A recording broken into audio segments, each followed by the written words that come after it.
السلام علیکم ورحمۃ اللہ وبرکاتہ. کیا حال ہے سب کا؟ الحمدللہ. نحمده ونصلی علی رسولہ الکریم. اما بعد فاعوذ باللہ من الشیطان الرجیم. بسم اللہ الرحمن الرحیم. رب اشرح لی صدری ویسر لی امری واحلل عقدۃ من لسانی یفقہوا قولی. علم کو عمل کے لیے سیکھنا چاہیے. رسول اللہ صلی اللہ علیہ وسلم نے فرمایا، اس شخص کی مثال جو لوگوں کو بھلائی سکھاتا ہے لیکن اپنے آپ کو بھول جاتا ہے، ایک چراغ کی سی ہے جو لوگوں کو تو روشنی دیتا ہے مگر خود کو جلاتا ہے. ابو درداء کہتے ہیں کہ تم عالم نہیں بنو گے حتیٰ کہ تم متعلم یعنی علم سیکھنے والے بنو.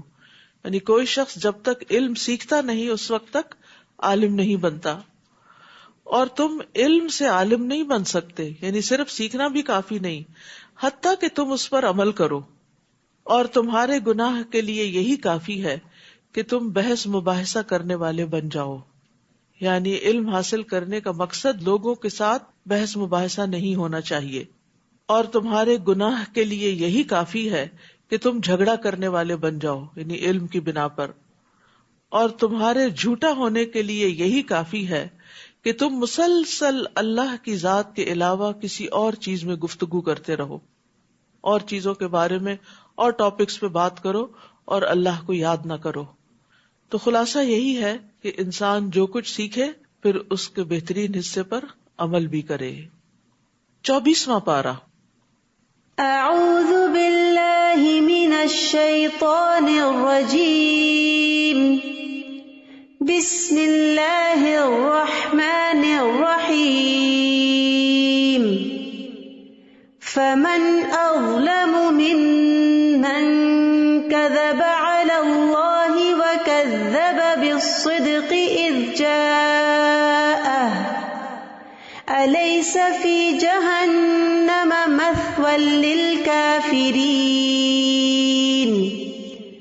والذي جاء بالصدق وصدق به أولئك هم المتقون. شروع کرتی ہوں اللہ کے نام سے جو بے انتہا مہربان نہایت رحم فرمانے والا ہے. فمن اظلم ممن كذب على الله وكذب بالصدق اذ جاءه اليس في جهنم مثوى للكافرين. پھر اس شخص سے بڑھ کر ظالم کون ہوگا جس نے اللہ پر جھوٹ باندھا اور جب سچی بات اس کے سامنے آئی تو اسے جھٹلا دیا. کیا ایسے کافروں کا دوزخ میں ہی ٹھکانہ نہیں؟ یہاں اللہ سبحانہ تعالیٰ اپنے بندوں کو ڈراتے اور خبردار کرتے ہوئے فرما رہے ہیں کہ اس شخص سے بڑا کوئی ظالم نہیں ہو سکتا جو اللہ پہ جھوٹ باندھے، یعنی کسی ایسی چیز کو اللہ کی طرف منسوب کرے جو اس کے جلال کے شان کے لائق نہیں، یا پھر یہ کہ وہ نبوت کا دعویٰ کرے کہ مجھے اللہ نے نبی بنایا ہے حالانکہ اللہ نے اس کو نبی نہیں بنایا. اسی طرح جہالت کی بنا پر بھی اللہ سبحانہ تعالیٰ کی شان کے بارے میں، اس کی ذات کے بارے میں، اس کی صفات کے بارے میں کوئی غلط بات نہیں کرنی چاہیے. جیسے کہ سورۃ الاعراف میں آتا ہے وَأَن تَقُولُوا عَلَى اللَّهِ مَا لَا تَعْلَمُونَ، کہ اللہ کے بارے میں تم وہ بات کرو جو تم جانتے نہیں. تو یہ بدترین بات ہوتی ہے بغیر علم کے اللہ تعالیٰ کے متعلق کوئی بات کرنا. اسی طرح اس شخص سے بڑا ظالم بھی کوئی نہیں جس کے پاس حق واضح آیا، یعنی واضح دلائل کے ساتھ حق آ گیا لیکن اس نے حق کو نہیں مانا. تو حق کی تکذیب بھی بہت بڑا ظلم ہوتا ہے. ایسے لوگ جو اللہ پہ جھوٹ باندھے اور حق کو جھٹلائیں ان کا ٹھکانہ جہنم ہے. اور اس کے برعکس والذی جاء بالصدق وصدق به اولئک هم المتقون، اور جو شخص سچی بات لایا اور جس نے اس کی تصدیق کی تو یہی لوگ پرہیزگار ہیں. یعنی اللہ سبحانہ تعالیٰ جھوٹے اور جھٹلانے والے کا جرم اور اس کی سزا ذکر کرنے کے بعد سچے انسان اور اس کی تصدیق کرنے کے ثواب کا ذکر کرتے ہیں کہ جو شخص سچی بات لائے، سچ بات بتائے لوگوں کو اور اپنے قول اور عمل میں بھی سچائی کا حامل ہو، تو اس سے مراد کون ہوتے ہیں؟ پیغمبر ہوتے ہیں، ان کے فالوورز ہوتے ہیں. اور پھر جو ان کی تصدیق کرتے ہیں، وصدق بہ، سچی بات کو سچ ماننا بھی، یہ بھی ایک بہت بڑی نیکی ہے. کیونکہ بعض اوقات انسان سچی بات تو کرتا ہے، سچ بولتا ہے، سچ کو پسند بھی کرتا ہے، لیکن بعض اوقات انا کا شکار بھی ہو جاتا ہے اور کسی کی درست بات کو مان کے نہیں دیتا. تو انا کا شکار ہونا اور حق کو پہچاننے کے باوجود اس کا انکار کرنا، یہ بھی درست نہیں. لیکن جس کے اندر یہ دونوں صفات پائی جاتی ہوں، خود بھی سچا ہو اور اس کے ساتھ ساتھ وہ سچائی کی تصدیق کرے، یعنی سچ سامنے آ جائے تو اس کو سچ مانے، اس کو سچ کہے، تو یہی لوگ دراصل متقی ہوتے ہیں. کیونکہ تقویٰ کے علاوہ کوئی چیز نہیں جو انسان کے اندر یہ خوبی پیدا کرے. اور سچائی کی جہاں تک بات ہے تو سچ جو ہے وہ اللہ تعالیٰ کو بہت پسند ہے. عبداللہ رضی اللہ عنہ سے روایت ہے کہ نبی صلی اللہ علیہ وسلم نے فرمایا، یقیناً سچ نیکی کی طرف رہنمائی کرتا ہے اور نیکی جنت کی طرف لے جاتی ہے، اور آدمی مسلسل سچ بولتا رہتا ہے یہاں تک کہ اللہ کے ہاں صدیق لکھ لیا جاتا ہے، اور بلا شبہ جھوٹ برائی کی طرف رہنمائی کرتا ہے اور برائی آگ کی طرف لے جاتی ہے، اور آدمی مسلسل جھوٹ بولتا رہتا ہے یہاں تک کہ اللہ کے ہاں جھوٹا لکھ لیا جاتا ہے. تو جو سچے لوگ ہیں، جو متقی لوگ ہیں، ان کے بارے میں کیا جزا بتائی گئی، لہم ما یشاؤون عند ربہم ذالک جزاء المحسنین، ان کے لیے وہ ہوگا جو وہ چاہیں گے ان کے رب کے ہاں. یعنی جب اللہ کے پاس واپس لوٹ کر جائیں گے تو انہیں وہ ملے گا جو وہ پسند کریں گے. نیکی کرنے والوں کا یہی بدلہ ہے محسنین کا. محسن وہ ہوتا ہے جس کے اندر اخلاص ہو، اور اخلاص والا اللہ کی عبادت ایسے کرتا ہے گویا وہ اللہ کو دیکھ رہا ہو، اس کا دھیان ادھر ادھر نہ ہو، وہ شرک اکبر اور شرک اصغر دونوں سے پاک ہو. جیسے حضرت جبریل علیہ السلام جب آ کر حضور صلی اللہ علیہ وسلم سے سوال کر رہے تھے تو حدیث جبریل میں مل احسان کے جواب میں آپ نے کیا فرمایا، ان تعبد اللہ کأنک تراہ، کہ تم اللہ کی عبادت اس طرح کرو گویا تم اللہ کو دیکھ رہے ہو. تو یہ محسن کا کردار ہوتا ہے. یعنی محسن اپنے رویے کے اندر بہت مخلص ہوتا ہے. پھر اسی طرح جو دوسروں کو ان کے حق سے زیادہ دیتا ہے وہ بھی محسن ہوتا ہے. پھر اسی طرح ہر طرح کی نیکی جو ہے وہ احسان کہلاتی ہے. تو محسنین کو کیا ملے گا قیامت کے دن؟ جو وہ طلب کریں گے، جو وہ تمنا کریں گے. لِيُكَفِّرَ اللَّهُ عَنْهُمْ أَسْوَأَ الَّذِي عَمِلُوا، تاکہ اللہ ان سے وہ برائیاں دور کر دے جو انہوں نے کی تھیں. کیونکہ چاہے کوئی محسن ہو، متقی ہو، مومن ہو، کوئی بھی ہو، لیکن یہ پاسبل نہیں ہے کہ کوئی اس سے غلطی نہ ہو. یہ ناممکن ہے، اس سے غلطی ہوگی. ہر انسان سے کوئی کتنا ہی نیک اور پاک باز کیوں نہ ہو، اس سے غلطی ہو جاتی ہے. تو پھر ایسی صورت میں اللہ سبحانہ وتعالی محسنین کی برائیاں ان سے دور کر دے گا، تاکہ اللہ ان سے وہ برائیاں دور کر دے جو انہوں نے کی تھی، اور جو اچھے کام وہ کرتے رہے انہی کے لحاظ سے انہیں ان کا اجر عطا کرے. کیا اللہ تعالیٰ اپنے بندے کو کافی نہیں؟ اور یہ لوگ آپ کو ان سے ڈراتے ہیں جو اس کے سوا ہیں، اور جسے اللہ گمراہ کر دے اسے کوئی ہدایت دینے والا نہیں. تو یہاں پر ان لوگوں کی بات کی گئی ہے جو لوگوں کو اللہ کے علاوہ غیر اللہ سے ڈراتے، بتوں کی مار سے ڈراتے ہیں یا اپنے دیوتاؤں کے اثرات سے ڈراتے ہیں. لیکن مومن ہمیشہ صرف اللہ سے ڈرتا ہے. غیر اللہ سے ڈرنا مشرکین کا طریقہ ہے. تو انسان جب بھی کوئی کام کرے، جب بھی کوئی رزق لے، تو اس معاملے میں اللہ پر بھروسہ کرے، اللہ سے دعا کرے، کیونکہ اللہ ہی کام بنانے والا ہے. وَتَوَكَّلْ عَلَى الْحَيِّ الَّذِي لَا يَمُوتُ، آپ اس زندہ پر بھروسہ کرو جو کبھی مرے گا نہیں، اور وہ صرف اللہ ہی کی ذات ہے. اور جو اللہ پہ بھروسہ کرتا ہے اللہ اس کو کافی ہو جاتا ہے. اور آپ دیکھیے کہ جب آپ اپنے معاملات اللہ کے سپرد کرتے ہیں اور بھروسہ کرتے ہیں تو آپ کا دل بڑا ہو جاتا ہے، آپ کی ہمت بڑھ جاتی، آپ سمجھتے ہیں کہ کوئی ہے جو یہ سب کچھ کر سکتا ہے. وَمَن يَتَوَكَّلْ عَلَى اللَّهِ فَهُوَ حَسْبُهُ، جو کوئی اللہ پہ بھروسہ کرے تو وہ اسے کافی ہو جاتا ہے. اور اسی طرح اللہ پر بھروسہ کرنے سے انسان کو دشمن سے حفاظت بھی ملتی ہے. جیسا کہ اس مشہور واقعے میں ہم دیکھتے ہیں کہ نبی صلی اللہ علیہ وسلم ایک غزوے کے بعد دوپہر کو کہیں آرام کر رہے تھے ایک درخت کے سائے تلے، اور آپ کی تلوار اس درخت کے ساتھ لٹک رہی تھی. تو اتنے میں ایک دشمن آیا اور اس نے وہ تلوار اتار کر آپ کے اوپر سونت دی اور آپ سے کہا کہ آپ کو مجھ سے کون بچائے گا. تو آپ نے کیا فرمایا، میرا اللہ. آپ سوچئے وہ کیا سچویشن ہوگی کہ جب سر پہ ایک شخص تلوار لہرائے کھڑا ہے، اس وقت انسان کو کچھ سوچتا بھی نہیں. لیکن انبیاء کا ایمان کامل ایمان ہوتا ہے جس کے اندر توکل بھی ہوتی ہے، کیونکہ توکل بھی ایمان کا حصہ ہے. وَمَن يَهْدِ اللَّهُ فَمَا لَهُ مِن مُضِلٍّ أَلَيْسَ اللَّهُ بِعَزِيزٍ ذِي انتقام. اور جسے اللہ ہدایت دے دے اسے کوئی گمراہ کرنے والا نہیں. کیا اللہ سب پر غالب اور انتقام لینے والا نہیں؟ اور اگر آپ ان سے پوچھیں کہ آسمانوں اور زمین کو کس نے پیدا کیا تو یقیناً کہیں گے کہ اللہ نے. یعنی مشرکین مکہ بھی اس بات کو مانتے تھے کہ آسمان و زمین کا خالق، ہر چیز کا خالق اللہ ہی ہے. ان کے پتھر اور لکڑی کے بت کسی چیز کو پیدا کرنے کے قابل نہیں، بلکہ انہوں نے خود ہی ان کو بنایا ہے. تو یقیناً کہیں گے کہ اللہ نے. آپ انہیں کہیے بھلا دیکھو جنہیں تم اللہ کے سوا پکارتے ہو، اگر اللہ مجھے کوئی تکلیف پہنچانا چاہے تو تمہارے معبود اس کی پہنچائی ہوئی تکلیف کو کیا دور کر سکتے ہیں؟ نہیں. یا اگر وہ مجھ پر رحمت کرنا چاہے تو یہ اس کی رحمت کو روک سکتے ہیں؟ نہیں. آپ ان سے کہیے مجھے اللہ کافی ہے اور بھروسہ کرنے والے اسی پر ہی بھروسہ کرتے ہیں. قل حسبی اللہ علیہ یتوکل المتوکلون. سورۃ الزمر جو ہے اس میں توحید کا سبق ہے اور توکل بھی توحید کا ایک حصہ ہے. اور اس توکل کے لیے جو الفاظ استعمال کرنے چاہیے وہ بھی یہاں سکھا دیے گئے ہیں. آپ کہہ دیجئے کہ قل حسبی اللہ، کہ اللہ مجھے کافی ہے. یہ کلمہ جو ہے حسبی اللہ ایک مبارک کلمہ ہے جو دو مقامات پر کہا جاتا ہے. ایک نفع حاصل کرنے کے موقع پر، یعنی جس وقت انسان کو کوئی فائدہ حاصل کرنا ہو، اور دوسرے نقصان کو دور کرنے کے موقع پر.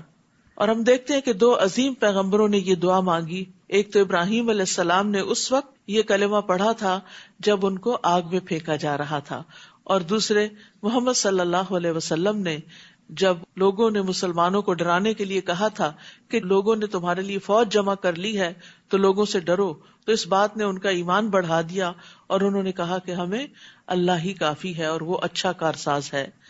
آپ ان سے کہیے اے میری قوم، تم اپنی جگہ کام کرتے جاؤ، میں اپنی جگہ کر رہا ہوں، پھر جلد ہی تمہیں معلوم ہو جائے گا کہ کس پر ایسا عذاب آتا ہے جو اسے رسوا کر دے اور اس پر دائمی عذاب نازل ہوتا ہے. تو دنیا اور آخرت میں جو رسوائی ہے وہ اللہ کے عذاب کی شکل میں ہوتی ہے. اور ہم دیکھتے ہیں کہ جس کی انہیں دھمکی دی گئی وہ کفار مکہ کے ساتھ پوری ہو کر رہی. دنیا میں بھی اللہ نے ان کو عذاب دیا، جیسے وہ قتل ہوئے، قیدی بنے، بھوک اور قحط میں مبتلا ہوئے، اور اسی طرح پھر بدر کے میدان میں پہنچے اور پھر وہاں سے جہنم رسید ہوئے.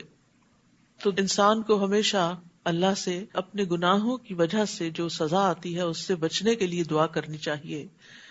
اللہم انی اعوذ بک من الفقر والقلۃ والذلۃ وان اظلم او اظلم. اور اسی طرح اللہم احسن عاقبتنا فی الامور کلها واجرنا من خزی الدنیا وعذاب الاخرہ، کہ اللہ ہمارے تمام معاملات کا انجام اچھا کر اور ہمیں دنیا کی رسوائی اور آخرت کے عذاب سے محفوظ فرما. انا انزلنا علیک الکتاب للناس بالحق، بلا شبہ ہم نے یہ کتاب تمام لوگوں کے لیے آپ پر حق کے ساتھ نازل کی ہے. پھر جو سیدھی راہ پر آ گیا تو اس کا اپنا ہی فائدہ ہے، اور جو بھٹک گیا تو اس کے بھٹکنے کا وبال بھی اسی پر ہے، اور آپ ان کے ذمہ دار نہیں. اللہ یتوفی الانفس حین موتها واللتی لم تمت فی منامها، اللہ ہی ہے جو موت کے وقت روحیں قبض کر لیتا ہے، اور جو مرا نہ ہو اس کی روح نیند کی حالت میں قبض کر لیتا ہے. پھر جس کی موت کا فیصلہ ہو چکا ہو تو اس کی روح کو تو روک لیتا ہے، اور دوسری روحیں ایک مقررہ وقت تک کے لیے واپس بھیج دیتا ہے. غور و فکر کرنے والے لوگوں کے لیے اس میں بہت سی نشانیاں ہیں. تو اس سے یہ پتہ چلتا ہے کہ جب انسان سوتا ہے تو یہ نیند جو ہے یہ موت کی بہن ہے اور موت کا ہی ایک ایکسپیرینس ہے. اور نیند کی حالت میں ایک روح چلی جاتی جس کی وجہ سے انسان نہ پھر سنتا ہے اور نہ ہی اور کچھ کام کاج کر پاتا ہے، اور وہ ایک اور ہی دنیا میں ہوتا ہے. اسی بنا پہ وہ بعض اوقات مرے ہوئے لوگوں سے بھی جا ملتا ہے. تو وہ اس کی وہ روح ہوتی ہے جو مختلف جگہوں پر مختلف مشاہدات کرتی ہے. اور آپ نے سنا ہوگا کہ کئی لوگ سوتے ہیں اور پھر دوبارہ نہیں اٹھتے، یعنی سوتے میں ہی چلے جاتے ہیں، کیونکہ جس کی موت کا فیصلہ ہو چکا ہو اس کی روح واپس نہیں لوٹائی جاتی، بلکہ دوسری بھی لے لی جاتی ہے جو اس کے جسم میں ہوتی ہے۔ اور یہاں آخر میں جو بات فرمائی گی کہ اس میں غور و فکر کرنے والوں کے لیے نشانیاں ہیں، تو مقاتل کہتے ہیں کہ اس میں ان لوگوں کے لیے نشانیاں ہیں جو قیامت کے دن قبروں سے اٹھنے کے معاملے میں غور و فکر کرتے ہیں کہ قیامت کے دن دوبارہ کیسے اٹھیں گے، ایسے ہی جیسے اللہ دوبارہ دنیا میں روح بھیج دیتا ہے نیند سے جاگتے وقت، تو وہاں قبر میں بھی دوبارہ بھیجے گا اور انسان قبروں سے باہر نکل آئے گا۔ یعنی سونے والے کی روح کو قبض کرنا، پھر اس کو قبض کرنے کے بعد چھوڑ دینا، قیامت کے دن قبروں سے دوبارہ اٹھائے جانے پر دلیل ہے۔ تو انسان کو سوتے اور جاگتے وقت اپنی موت کو یاد رکھنا چاہیے۔ اسی لیے ہم صبح اٹھ کے کیا دعا کرتے ہیں؟ الحمدللہ الذی احیانا بعدما اماتنا والیہ النشور۔ اور جب سونے لگتے ہیں تو ہاتھ گال کے نیچے رکھ کے کیا کہتے ہیں؟ اللہم بسمک اموت و احیا۔ اور اسی طرح بسمک ربی وضعت جنبی وبک ارفعہ، ان امسکت نفسی فارحمها یا فاغفر لها، دونوں طرح آتا ہے۔ وَإِنْ أَرْسَلْتَهَا فَاحْفَظْهَا بِمَا تَحْفَظُ بِهِ عِبَادَكَ الصَّالِحِينَ، کہ میرے رب تیرے نام سے میں نے اپنا پہلو رکھا، تیرے ہی نام سے اٹھاؤں گا، اگر تو نے میری جان کو روک لیا تو اس پہ رحم کرنا، یعنی اگر روح واپس نہیں لوٹائی تو رحم فرمانا، اور اگر اس کو چھوڑ دیا یعنی زندگی باقی رکھی تو اس کی اس طرح حفاظت کرنا جس طرح تو اپنے نیک بندوں کی حفاظت کرتا ہے۔ تو اس سے یہ بھی پتہ چلتا ہے کہ اللہ اپنے نیک بندوں کی حفاظت کرتا ہے۔ تو اگر ہم حفاظت چاہتے ہیں تو ہمیں زیادہ سے زیادہ نیک کام کرنے چاہیے اور گناہوں کو چھوڑ دینا چاہیے۔ کیا ان لوگوں نے اللہ کے سوا کچھ اور سفارشی بنا رکھے ہیں؟ آپ ان سے کہیے اگر وہ کسی چیز کا اختیار ہی نہ رکھتے ہوں اور نہ عقل رکھتے ہوں تو پھر سفارش کیسے کریں گے؟ آپ ان سے کہیے کہ سفارش پوری کی پوری اللہ ہی کے اختیار میں ہے، آسمانوں اور زمین میں اسی کی حکومت ہے، پھر تم اسی کی طرف لوٹائے جاؤ گے۔ اور جب اللہ اکیلے کا ذکر کیا جائے تو جو لوگ آخرت پر ایمان نہیں رکھتے ان کے دل گھٹ جاتے ہیں، اور جب اللہ کے علاوہ دوسروں کا ذکر کیا جائے تو بڑے خوش ہو جاتے ہیں۔ ہمیں بھی سوچنا چاہیے کہ ہمارا دل کس بات پہ گھٹتا ہے اور کس پہ خوش ہوتا ہے۔ کیا اللہ کے ذکر پہ تو نہیں ہمارا دل گھٹتا کہ ہاں اتنی دیر اللہ کی باتیں سننی پڑے گی یا پڑھنی ہوگی یا کرنی ہوگی کوئی، لیکن دوسری طرف مومن جو ہوتا ہے جب اللہ کا ذکر کیا جاتا ہے تو اس کا دل خوش ہو جاتا ہے، مطمئن ہو جاتا ہے، وہ دل لگا کے وہ بات سنتا ہے۔ اور مشرکین کیا کرتے تھے؟ غیر اللہ کے ذکر سے خوش ہوتے تھے اور اللہ کے ذکر پر ان کے دل گھٹ جاتے تھے۔ اور یہ ہر انسان پہ ویری کرتا ہے کہ وہ کس چیز کو پسند کرتا ہے، کیونکہ جو جس چیز کو پسند کرتا ہے اس کا ذکر آتے ہی اس کے منہ پہ مسکراہٹ آ جاتی۔ یعنی آپ دیکھیے اپنی عام زندگی میں بھی کہ کون سی چیزیں ہیں جن کے ذکر سے بھی آپ خوش ہو جاتے ہیں، تو یقیناً وہ چیزیں ہوں گی جو آپ کی پسندیدہ ہیں، اور کون سی چیزیں ہیں جن کا نام سنتے ہی آپ کے اندر ایک وحشت اور گھبراہٹ شروع ہو جاتی ہے۔ تو اس سے بھی آپ اپنا جائزہ لے سکتے ہیں کہ آپ کہاں کھڑے ہیں، یعنی آپ کا ایمان کتنا ہے اور آپ کی دلچسپیاں کتنی ہیں۔ تو ایمان والے جو ہیں وہ دن کے مختلف اوقات میں اللہ کو یاد کرتے ہیں اور اس کی طرف رجوع کرتے ہیں اور خوش ہوتے ہیں۔ مثلاً آپ صبح اٹھتے ہیں تو اللہ کو یاد کرتے ہیں، اذان سنتے ہیں تو اللہ کو یاد کرتے ہیں، وضو کرتے ہیں تو پھر اللہ کا ذکر کرتے ہیں، نماز بذات خود ذکر ہے، نماز کے بعد بھی کرتے ہیں، پھر صبح و شام کی اذکار کرتے ہیں، کھانا کھاتے ہیں۔ تو یہ اس طرح کی جتنی بھی دعائیں ہیں یہ ساری ایک کتاب ہے دعا کیجیے، اور اسٹال پہ اویلیبل بھی ہے۔ اس میں دن میں اور مختلف مواقع پہ جو دعائیں مومن کرتا ہے، قرآن کی دعائیں، سنت سے دعائیں، والدین کے لیے دعائیں، بخشش کی دعائیں، آئینہ دیکھنے کی دعائیں، اور بہت سی دعائیں جو انسان کو کرنی چاہیے، جو نبی صلی اللہ علیہ وسلم سے ثابت ہے۔ میں سمجھتی ہوں ہر گھر میں یہ کتاب ہونی چاہیے تاکہ کسی بھی موقع کی مناسبت سے وہ دعائیں نکال کر انسان پڑھ سکتا ہے، یا روٹین میں بھی انسان تھوڑی تھوڑی کر کے روز ان چیزوں کو یاد بھی کر سکتا ہے اور پڑھ بھی سکتا ہے۔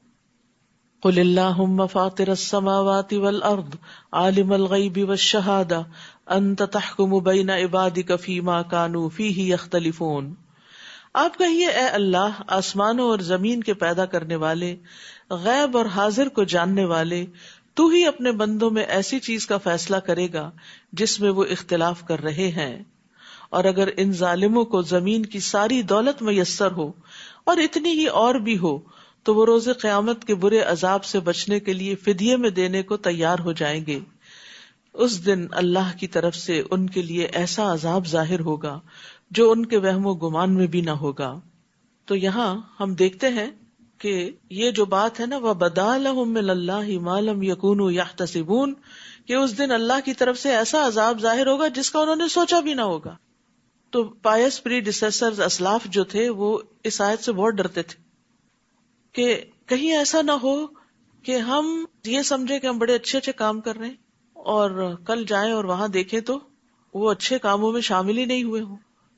مجاہد کہتے ہیں کہ انہوں نے ایسے عمل کیے جنہیں وہ نیک سمجھتے تھے لیکن اصل میں وہ برے تھے. انٹینشن کی وجہ سے ہو گئے یا طریقہ غلط تھا یا کوئی بدعت تھی، اور ہو سکتا ہے کہ انہوں نے یہ گمان کر لیا ہو کہ ان کے یہ گناہ توبہ کے بغیر ہی معاف ہو جائیں گے. یہ تو چھوٹی سی بات ہے. دیکھیں جن گناہوں کو ہم چھوٹا سمجھتے ہیں نا ان پہ توبہ نہیں کرتے، لیکن کل کو وہی بہت بڑے بن سکتے ہیں. سفیان ثوری کہتے ہیں ریاکاری کرنے والوں کے لیے تباہی ہے، تباہی ہے. یہ آیت ان کے بارے میں ہے، یہ ان کا قصہ ہے. اکرمہ بن عمار کہتے ہیں کہ محمد بن منقدر اپنی موت کے وقت بہت زیادہ گھبرائے، گھبراہٹ طاری ہو گئی. تو ان کو کہا گیا یہ خوف اور گھبراہٹ کس بات پہ ہے؟ انہوں نے کہا کہ اللہ کی کتاب میں ایک آیت ہے جس سے میں ڈرتا ہوں، اور وہ ہے وَبَدَا لَهُم مِّنَ اللَّهِ مَا لَمْ يَكُونُوا يَحْتَسِبُونَ. اور میں ڈرتا ہوں کہ میرے سامنے وہ کچھ نہ آ جائے جس کا مجھے گمان بھی نہ ہو، خیال بھی نہ ہو. ہم اپنے بارے میں یہ سمجھتے رہیں کہ ہاں سب اچھا ہے اور ہم نیک ہیں اور اچھے فرشتے آئیں گے جان لینے کے لیے اور قبر میں بھی سب ٹھیک ہوگا اور آخرت میں بھی ہم امن میں ہوں گے. کس کو پتا؟ تو انسان کو کبھی بھی بے خوف نہیں ہونا چاہیے، اور جو کام وہ کرتے رہے اس کے برے نتائج ان کے سامنے آ جائیں گے، اور جس عذاب کا وہ مذاق اڑایا کرتے تھے وہ انہیں آ گھیرے گا. انسان کو جب کوئی تکلیف پہنچتی ہے تو ہمیں پکارتا ہے، پھر جب ہم اسے اپنی نعمت سے نوازتے ہیں تو کہتا ہے مجھے تو یہ چیز علم اور تجربے کی بنا پر حاصل ہوئی ہے. بات یوں نہیں بلکہ یہ ایک آزمائش ہوتی ہے، مگر ان میں سے اکثر نہیں جانتے. دنیا میں بھی انسان بڑی غلط فہمیوں کا شکار رہتا ہے کہ جب اس کو کوئی نعمت ملتی ہے، کوئی کامیابی ملتی ہے تو وہ کیا کہتا ہے کہ یہ تو اس بنا پر ہے کہ میں اس کا تجربہ رکھتا تھا، میں نے اس پہ محنت کی اور یہ میرے علم کی وجہ سے مجھے ملی ہے، یا اللہ نے مجھے وہ چیز سکھائی تھی. حقیقت یہ ہے کہ یہ فتنہ ہے. ہر نعمت جو ایک آزمائش ہے.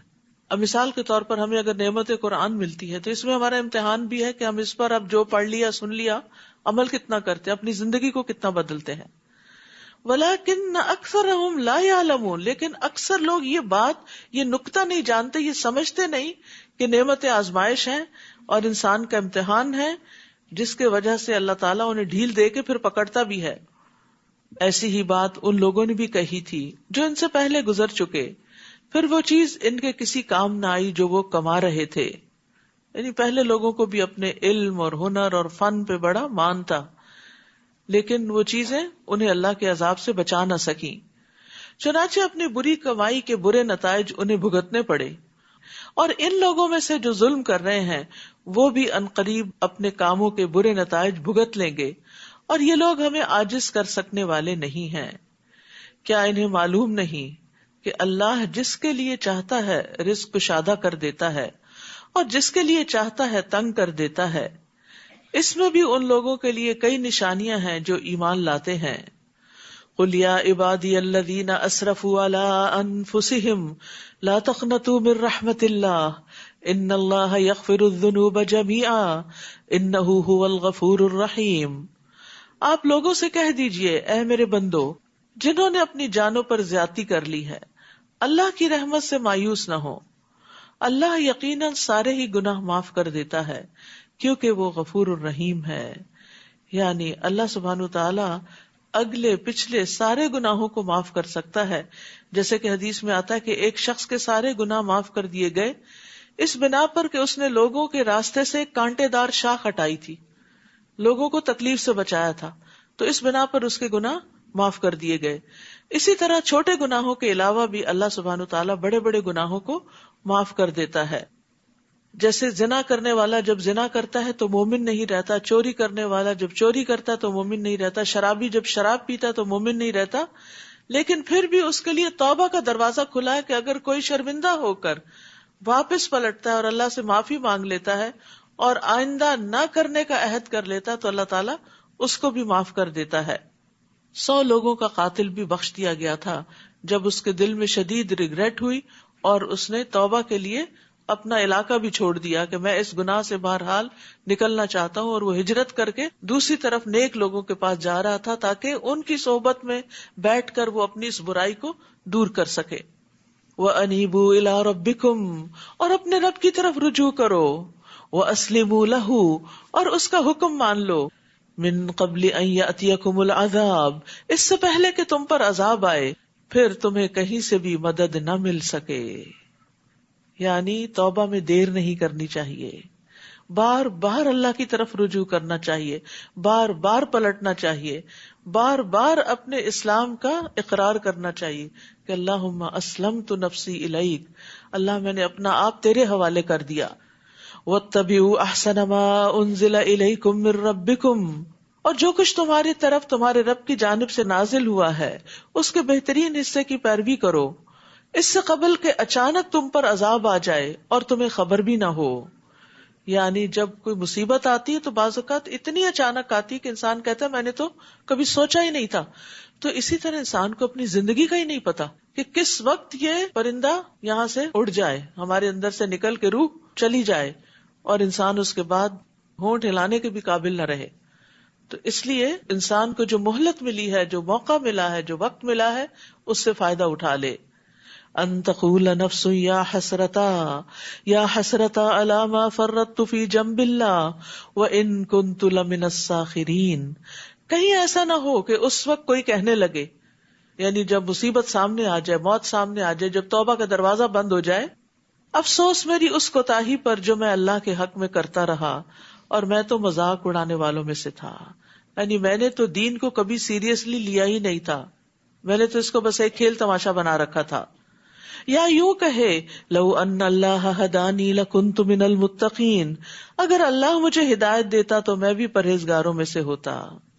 یا جب عذاب دیکھے تو کہنے لگے لو ان لی کرۃ فاکون من المحسنین، مجھے ایک اور موقع مل جائے تو میں نیک کام کرنے والوں میں شامل ہو جاؤں. بلا قد جاءتک آیاتی فکذبت بها واستکبرت وکنت من الکافرین، اللہ فرمائے گا کیوں نہیں، تیرے پاس میری آیات آئیں تو تو نے انہیں جھٹلا دیا اور اکڑ بیٹھا، اور تو تھا ہی کافروں میں سے، انکار کرنے والوں میں سے، یعنی تو نے مان کر ہی نہیں دیا. وَيَوْمَ الْقِيَامَةِ تَرَى الَّذِينَ كَذَبُوا عَلَى اللَّهِ وُجُوهُهُمْ مُسْوَدَّةٌ، جن لوگوں نے اللہ پر جھوٹ بولا تھا قیامت کے دن آپ دیکھ لیں گے کہ ان کے چہرے سیاہ ہو رہے ہوں گے. پارے کا آغاز اسی بات سے شروع ہوا کہ اس سے بڑا ظالم کون ہے جو اللہ پہ جھوٹ باندھے، اور یہاں اس کی سزا بتا دی گئی کہ جو اللہ پہ جھوٹ باندھتے ہیں قیامت کے دن ان کے چہرے سیاہ ہوں گے. کیا جہنم میں تکبر کرنے والوں کا ٹھکانہ نہیں؟ یعنی بہت ہے. وَيُنَجِّ اللَّهُ الَّذِينَ اتَّقَوْا بِمَفَازَتِهِمْ لَا يَمَسُّهُمُ السُّوءُ وَلَا هُمْ يَحْزَنُونَ، اور جو لوگ اللہ سے ڈرتے رہے اللہ انہیں ان کی کامیابی کی وجہ سے ہر جگہ پر نجات دے گا، انہیں نہ تو کوئی تکلیف پہنچے گی اور نہ وہ غمزدہ ہوں گے. اللہ خالق کل شیء وہو علی کل شیء وکیل، اللہ ہی ہر چیز کا خالق ہے، ہر چیز اللہ نے پیدا کی ہے اور وہی ہر چیز کا نگہبان بھی ہے، سب چیزوں کی نگرانی بھی وہی کر رہا ہے کہ یہ چیزیں کیسے کام کر رہی ہیں اس کی منشا کے مطابق یا نہیں. لہو مقالید السماوات والارض، آسمانوں اور زمین کی کنجیاں اسی کے پاس ہیں، سارے خزانوں کا مالک وہی ہے. اور جن لوگوں نے اللہ کی آیات کا انکار کیا وہی خسارہ اٹھانے والے ہیں. آپ ان سے کہیے اے جاہلو، کیا تم مجھے یہ مشورہ دیتے ہو کہ میں اللہ کے سوا کسی دوسرے کی عبادت کروں؟ افغیر اللہ تأمرونی اعبد ایھا الجاہلون، حالانکہ آپ کی طرف یہ وحی کی جا چکی ہے اور ان لوگوں کی طرف بھی جو آپ سے پہلے تھے کہ اگر آپ نے شرک کیا تو آپ کے عمل بھی برباد ہو جائیں گے اور آپ خسارہ اٹھانے والوں میں شامل ہو جائیں گے.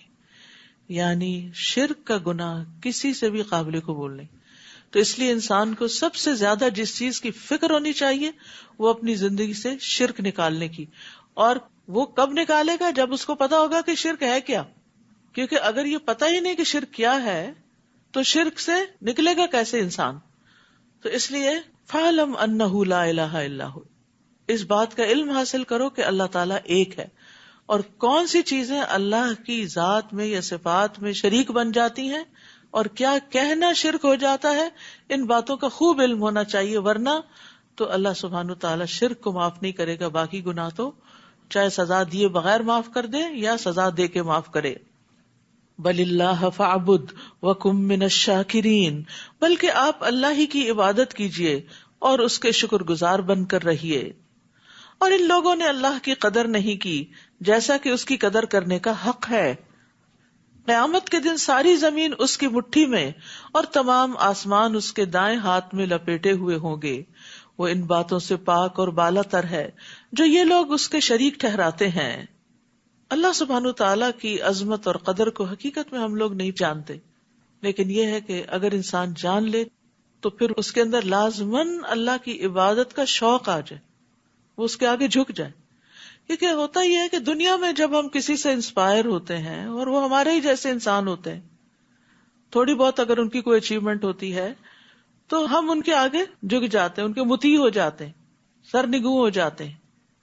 تو سوچئے کہ جو شخص اللہ کو پہچان لے پھر کیا وہ اللہ کے آگے نہیں جھکے گا؟ ہو ہی نہیں سکتا کہ وہ اللہ کے آگے پھر نہ جھکے. تو یہ اللہ کی ناقدری ہے، اللہ کو نہ پہچاننا ہے کہ انسان پھر اس کی طرف رجوع نہیں کرتا. عبداللہ ابن عمر کہتے ہیں کہ رسول اللہ صلی اللہ علیہ وسلم نے فرمایا، قیامت کے دن اللہ عز و جل آسمانوں کو لپیٹ لے گا، پھر انہیں اپنے دائیں ہاتھ میں لے کے فرمائے گا، میں بادشاہ ہوں، کہاں ہے جبار، کہاں ہے تکبر کرنے والے. پھر زمینوں کو اپنے بائیں ہاتھ میں لے کر لپیٹے گا اور فرمائے گا، میں بادشاہ ہوں، کہاں ہے جبار، کہاں ہے تکبر کرنے والے. تو اللہ کے سامنے تو کوئی پر نہیں مار سکتا. اس لیے جب ہم اللہ اکبر کہیں تو واقعی دل سے کہا کریں کہ وہی سب سے بڑا ہے. اور جب سور پھونکا جائے گا تو جو بھی آسمانوں اور زمین میں موجود مخلوق ہے سب بے ہوش ہو کر گر پڑیں گے مگر جسے اللہ بچانا چاہے. پھر جب دوسری بار سور پھونکا جائے گا تو فوراً سب کے سب اٹھ کر دیکھنے لگیں گے. وَأَشْرَقَتِ الْأَرْضُ بِنُورِ رَبِّهَا، اور زمین اپنے رب کے نور سے جگمگا اٹھے گی، چمک اٹھے گی، اور سب کی کتاب اعمال لا کر رکھ دی جائے گی، بک آف ڈیڈ. اور انبیاء اور تمام گواہ حاضر کیے جائیں گے اور لوگوں میں انصاف کے ساتھ فیصلہ کیا جائے گا اور ان پر ظلم نہیں کیا جائے گا. یہ تفصیل بتا دی گئی کہ یہ سب کچھ ہوگا کیسے. اس کے بعد بھی اگر کوئی شخص یہ سمجھے کہ پتہ نہیں حساب ہے کہ نہیں اور ملاقات ہے کہ نہیں اور جنت ہے کہ نہیں اور جہنم ہے کہ نہیں، یقین ہی نہ ہو اس کے اندر، تو پھر اس کا طرز عمل کیسے بدل سکتا ہے.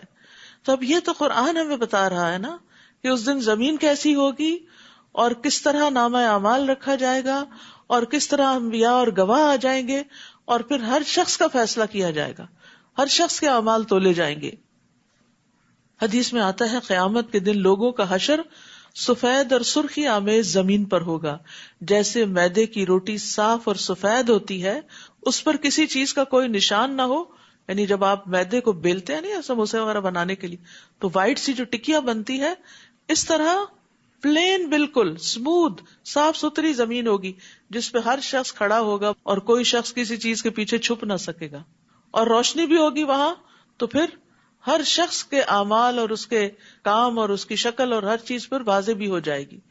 ہم سب کو اس جگہ سے گزرنا ہے، یہ سب دیکھنا ہے، اسے اپنی زندگی میں دیکھتے رہا کریں.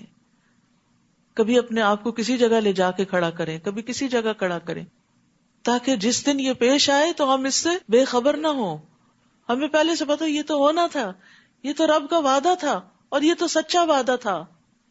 تو جو لوگ اس طرح اس دن کو یاد رکھتے ہیں اور اس کی تیاری کرتے رہتے ہیں، اس دن کے لیے پھر ان کو کوئی ہول نہ ہوگا، وہ امن میں ہوں گے. تو جب اللہ تعالیٰ قیامت کے دن لوگوں کا فیصلہ کرنے آئیں گے تب زمین اس کے نور سے روشن ہوگی. زمین پر روشنی سورج اور چاند کی وجہ سے نہیں ہوگی، کیونکہ سورج چاند تو لپیٹ دیے جائیں گے، ان کی روشنی ختم ہو جائے گی. اور یہ ہم پڑھتے ہیں نا کہ سورج حشر میں بالکل قریب آ جائے گا، تو یہ اس وقت ہوگا جب حشر میں وقوف لمبا ہوگا، ابتدا میں نہیں. اور ہر شخص نے جو عمل کیا ہوگا اسے اس کا پورا بدلہ دے دیا جائے گا، اور جو کچھ وہ کر رہے ہیں اللہ اسے خوب جاننے والا ہے. آپ دیکھیے جو لوگ جاب کرتے ہیں، جو کام کرتے ہیں، اور جب وہ ان کا کام مکمل ہوتا ہے، ان کا ویک مکمل ہوتا ہے یا مہینہ مکمل ہوتا ہے، تو ان کو سیلری ملتی ہے، تو وہ ان کے کام کی اجرت ہوتی ہے، ان کی مزدوری ہوتی ہے. اسی طرح قیامت کے دن بھی ہمارے اعمال کی اجرت ہمیں دی جائے گی، پورا پورا بدلہ، کیونکہ وہ بدلے کا دن ہے. تو انسان کو سوچنا چاہیے کہ اس دن کے لیے جو اعمال کر رہا ہے ان میں وہ کتنا سنجیدہ اور کتنا کمیٹڈ ہے. اور جن لوگوں نے کفر کیا ہوگا انہیں گروہ در گروہ جہنم کی طرف ہانکا جائے گا، یہاں تک کہ جب وہ جہنم پر پہنچ جائیں گے تو اس کے دروازے کھول دیے جائیں گے، اور اس کے داروغے انہیں کہیں گے کیا تمہارے پاس تمہیں میں سے رسول نہیں آئے تھے جو تمہیں رب کی آیات پڑھ کر سناتے؟ کیونکہ ہر شخص پڑھا لکھا نہیں ہوتا کہ خود سے پڑھ سکے، تو اس لیے پڑھ کے سنانے کی جب بات کی گئی تو حجت ہی تمام کر دی گئی. اور اس دن کے لیے پیش ہونے سے تمہیں ڈراتے تھے. وہ کہیں گے کیوں نہیں، مگر کافروں پر عذاب کا حکم ثابت ہو کر رہا. اب یہ ہے کہ کفار کے بھی مختلف گروہ ہوں گے، یعنی جس طرح کے مجرم ہوں گے وہ ایسے لوگ اکٹھے کر دیے جائیں گے، مخصوص دروازے سے داخل ہوں گے. اسی طرح متقی لوگوں کے بھی الگ الگ گروہ ہوں گے، کوئی مقربین ہوں گے اور کوئی صالحین ہوں گے اور کوئی انبیاء ہوں گے، شہداء ہوں گے. تو جنت کے بھی مختلف درجے ہیں اور مختلف لیولز ہیں، اور پھر جیسا جس کا عمل ہوگا. قیل ادخلوا ابواب جہنم خالدین فیہا فبئس مثوی المتکبرین. انہیں کہا جائے گا یعنی جہنم والوں کو کہ جہنم کے دروازوں سے داخل ہو جاؤ، تم ہمیشہ اس میں رہو گے، تکبر کرنے والوں کے لیے یہ کیسا برا ٹھکانہ ہوگا.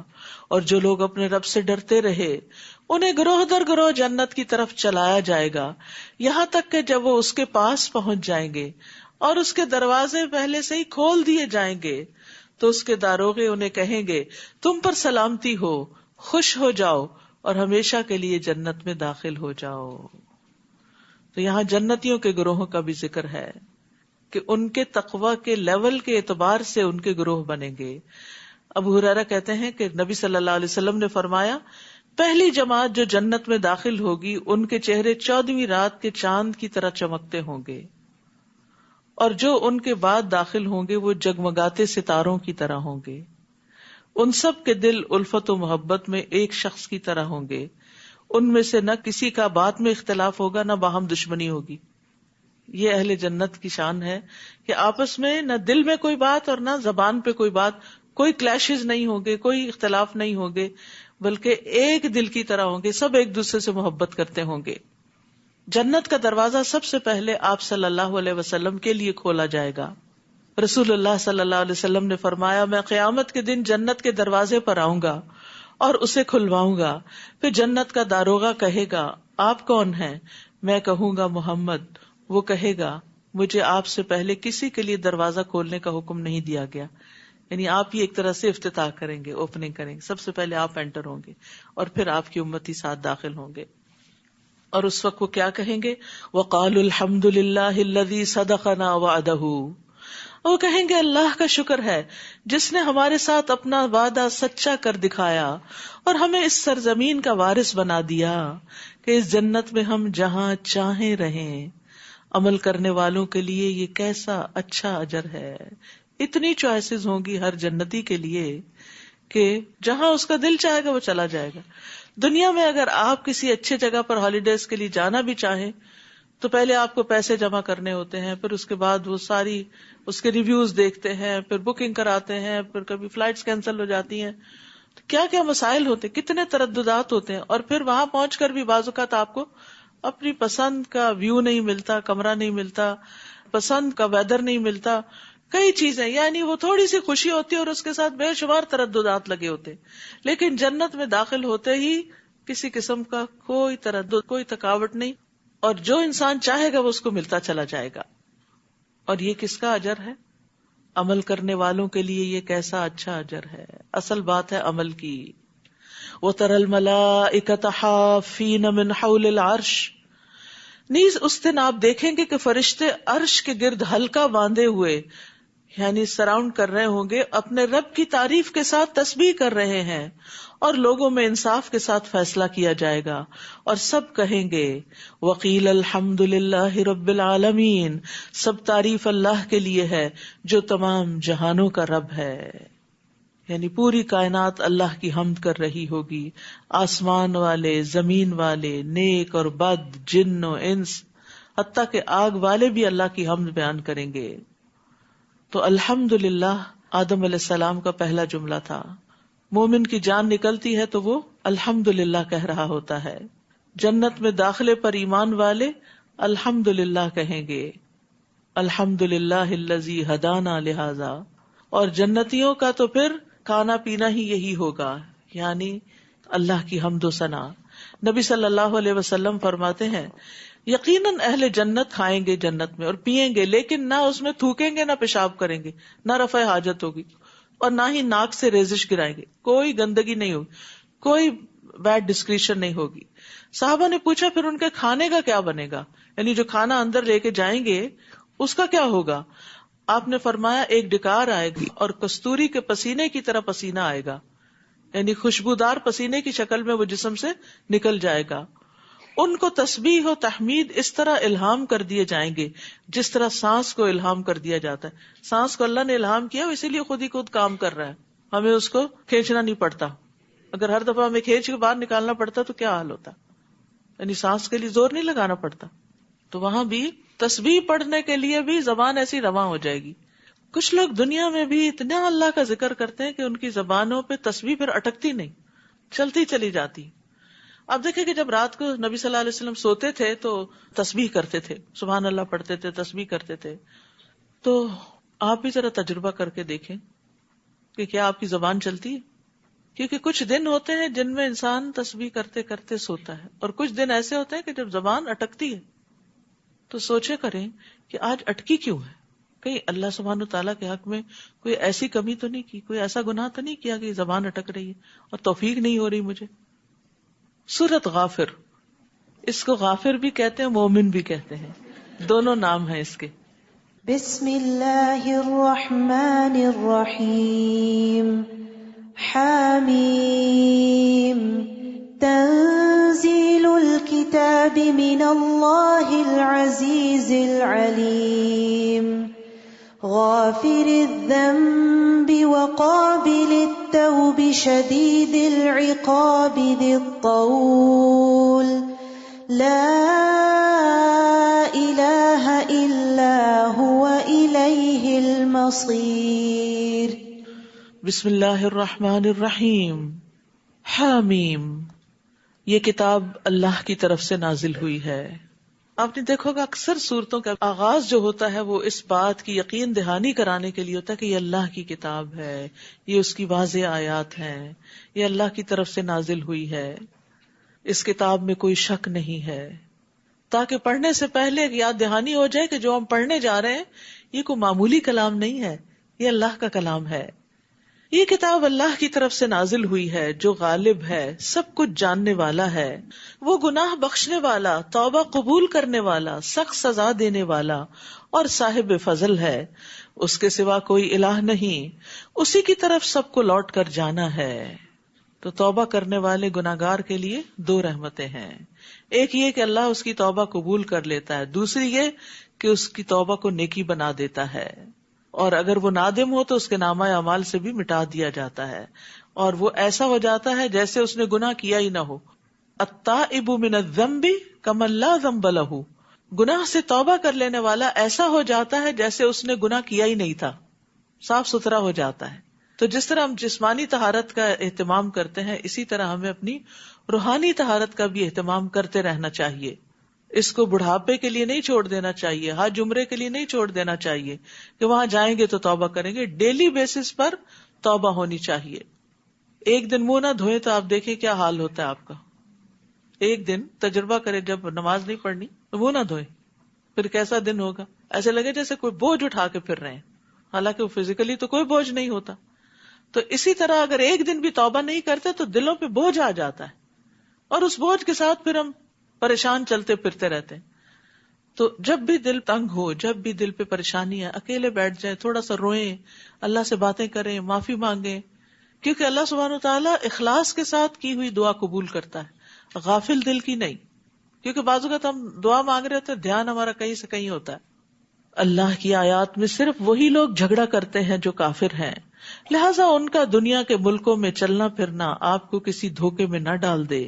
ان سے پہلے قوم نوح اور رسولوں کے مخالف کئی جماعتوں نے انہیں جھٹلایا، اور ہر قوم نے اپنے رسول کو گرفتار کرنے کا ارادہ کیا اور باطل کے ساتھ جھگڑا کیا تاکہ باطل سے حق کو شکست دے سکیں.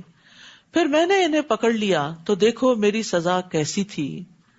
اسی طرح آپ کے رب کا یہ حکم ان لوگوں پر صادق آ گیا کہ جن لوگوں نے کفر کیا وہی اہل دوزخ ہیں. الذین یحملون العرش ومن حولہ یسبحون بحمد ربہم ویؤمنون بہ، جو فرشتے عرش اٹھائے ہوئے ہیں اور جو اس کے ارد گرد ہوتے ہیں سب اپنے رب کی حمد کے ساتھ اس کی تسبیح کرتے اور اس پر ایمان رکھتے ہیں اور مومن بندوں کے لیے بخشش طلب کرتے ہیں. فرشتے بھی ایمان والوں کے لیے دعا استغفار کرتے ہیں اور کہتے ہیں اے ہمارے رب، تو نے اپنی رحمت اور علم سے ہر چیز کا احاطہ کر رکھا ہے، لہذا جن لوگوں نے توبہ کی اور تیری راہ کی پیروی کی انہیں بخش دے. توبہ کرنے والوں کو بخش دے، سفارش کر رہے ہوتے ہیں، اور دوزخ کے عذاب سے بچا لے. کتنی بڑی خوشخبری ہے اس میں. تو کون ہے وہ فرشتے جو عرش اٹھائے ہوئے ہیں؟ وہ کتنے بڑے ہیں اس کے بارے میں حدیث میں آتا ہے، نبی صلی اللہ علیہ وسلم نے فرمایا مجھے یہ اجازت دی گئی ہے کہ میں اللہ کے عرش کے اٹھانے والے فرشتوں میں سے کسی فرشتے کے بارے میں بیان کروں کہ اس کے کانوں کی لو سے کندھے تک، یعنی یہاں سے لے کے نیچے کندھا، یہ بس اتنی سی جو ہمارا اتنا سا حصہ ہے، اس کے درمیان کا فاصلہ 700 سال کی مسافت جتنا ہے. یعنی اتنی لمبی گردنیں ہیں صرف ان کی. تو ان کے ہاتھ پاؤں اور باقی جسم کتنا بڑا ہوگا جو عرش اٹھائے ہوئے ہیں. عرش ساری مخلوقات میں سے، زمین اور آسمان اور کرسی، ہر مخلوق سے بڑی مخلوق ہے، ساری مخلوقات کی چھت ہے وہ ایک طرح سے. تو یہاں پر فرشتوں کی اور عام فرشتوں کی نہیں، ان فرشتوں کی سفارش ہے جو عرش اٹھائے ہوئے ہیں. اسی طرح کچھ اور اعمال بھی ہوتے ہیں جن کی وجہ سے فرشتے ہمارے لیے دعائیں کرتے ہیں. نماز کے بعد جائے نماز پہ بیٹھے رہنا اگر وقت اجازت دے، کیونکہ کچھ لوگ تو سلام ابھی آدھا ہی ہوتا ہے وہ پاؤں پہ کھڑے ہو جاتے ہیں. تو سکون سے نماز کے بعد کے اذکار کرنے چاہیے، الا یہ کہ واقعی حقیقی مجبوری ہو، کوئی بہت جلدی ہو. لیکن دن کی ہر نماز ہی تو جلدی نہ ہو، کوئی تو اللہ کے لیے بھی ہو. تو جتنی دیر انسان مصلی پہ ہوتا ہے اتنی دیر وہ اس کے لیے دعا کرتے رہتے ہیں. کیا دعا ہوتی ہے؟ اللہم اغفر لہ، اللہم ارحمہ، اللہ اس کو بخش دے، اللہ اس پہ رحم فرما. پھر ہے باوضو ہو کر سونا. جو شخص رات کو باوضو سوتا ہے اس کے بستر میں فرشتہ رات گزارتا ہے. جب بھی وہ رات کی کسی گھڑی میں نیند سے بیدار ہوتا ہے تو فرشتہ کہتا ہے اللہ اپنے اس بندے کو بخش دے، اس لیے کہ یہ باوضو ہو کر سویا تھا.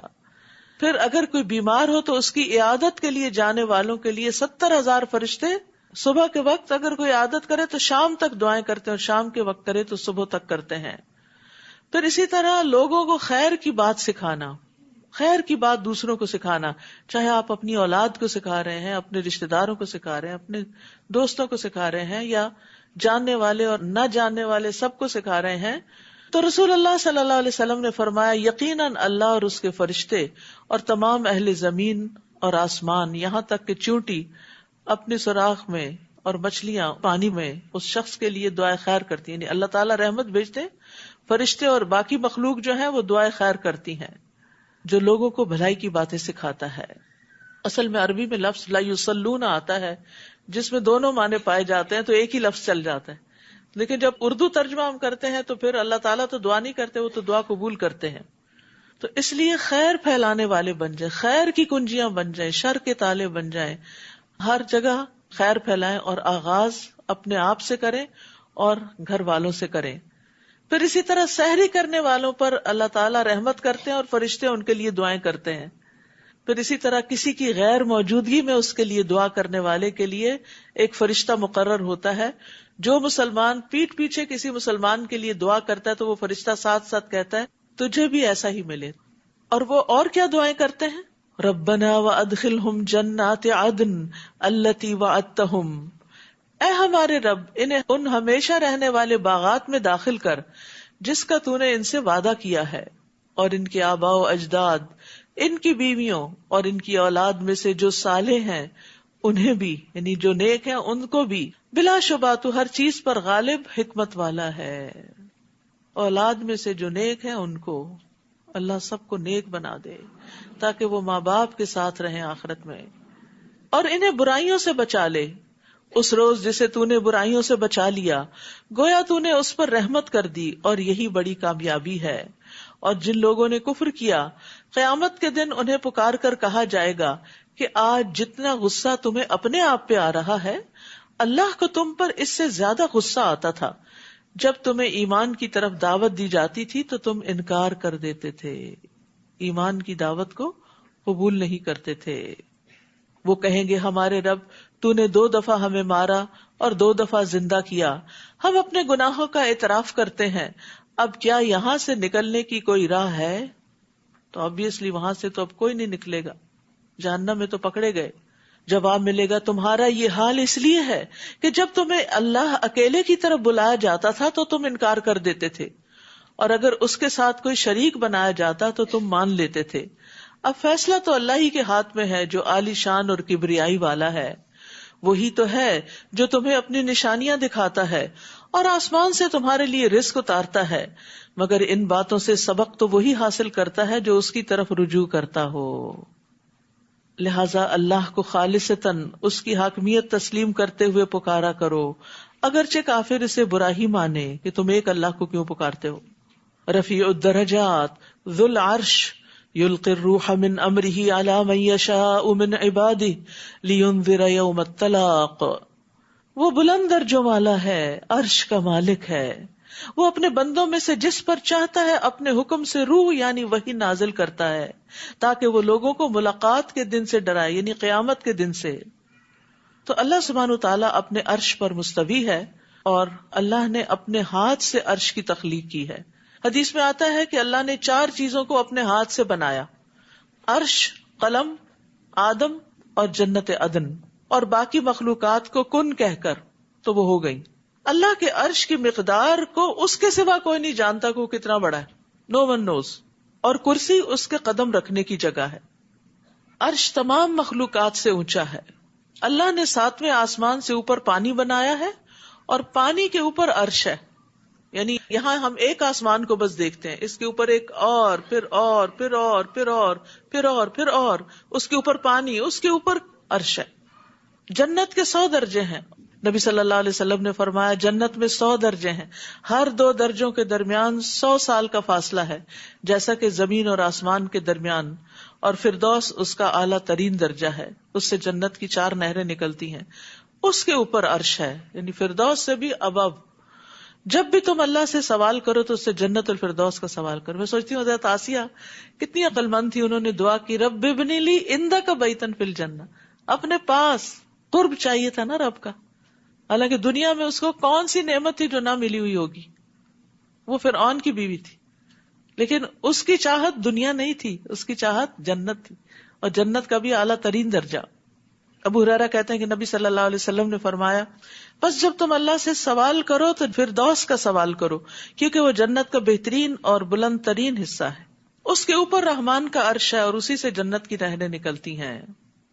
تو یاد رکھیے عرش بہت بلند ہے اور رب اس سے بھی بلند ہے، اور عرش کے اوپر ایک کتاب بھی ہے، کون سی؟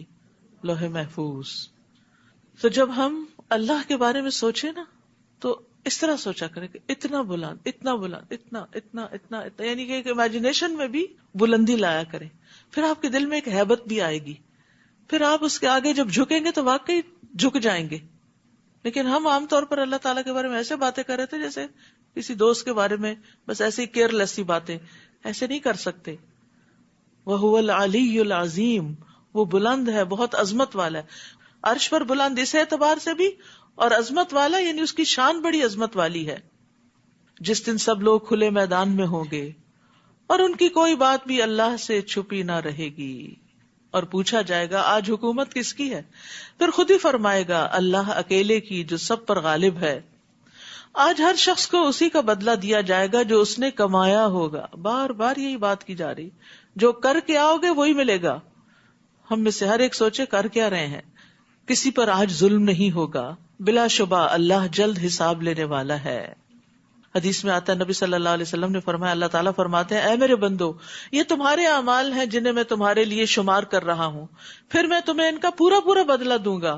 تو جو آدمی بہتر پائے وہ اللہ کا شکر ادا کرے, اور جو بہتر بدلہ نہ پائے وہ اپنے آپ کو ملامت کرے, کیونکہ اللہ نے ظلم نہیں کیا. تم لائے نہیں کچھ کر کے تو پھر ملے کیا. اور اے نبی, انہیں قریب آ پہنچنے والے دن سے ڈرائیے جب غم کے مارے کلیجے منہ کو آ رہے ہوں گے. اس دن ظالموں کا نہ کوئی حمایتی ہوگا اور نہ ایسا سفارشی کہ جس کی بات مانی جائے. یعلم خائنۃ الاعین وما تخفی الصدور, اللہ تعالیٰ نگاہوں کی خیانت کو بھی جانتا ہے اور ان مخفی باتوں کو جو سینوں نے چھپا رکھی, دل کے اندر چھپی ہوئی باتیں, برے خیالات, ان کو بھی جانتا ہے.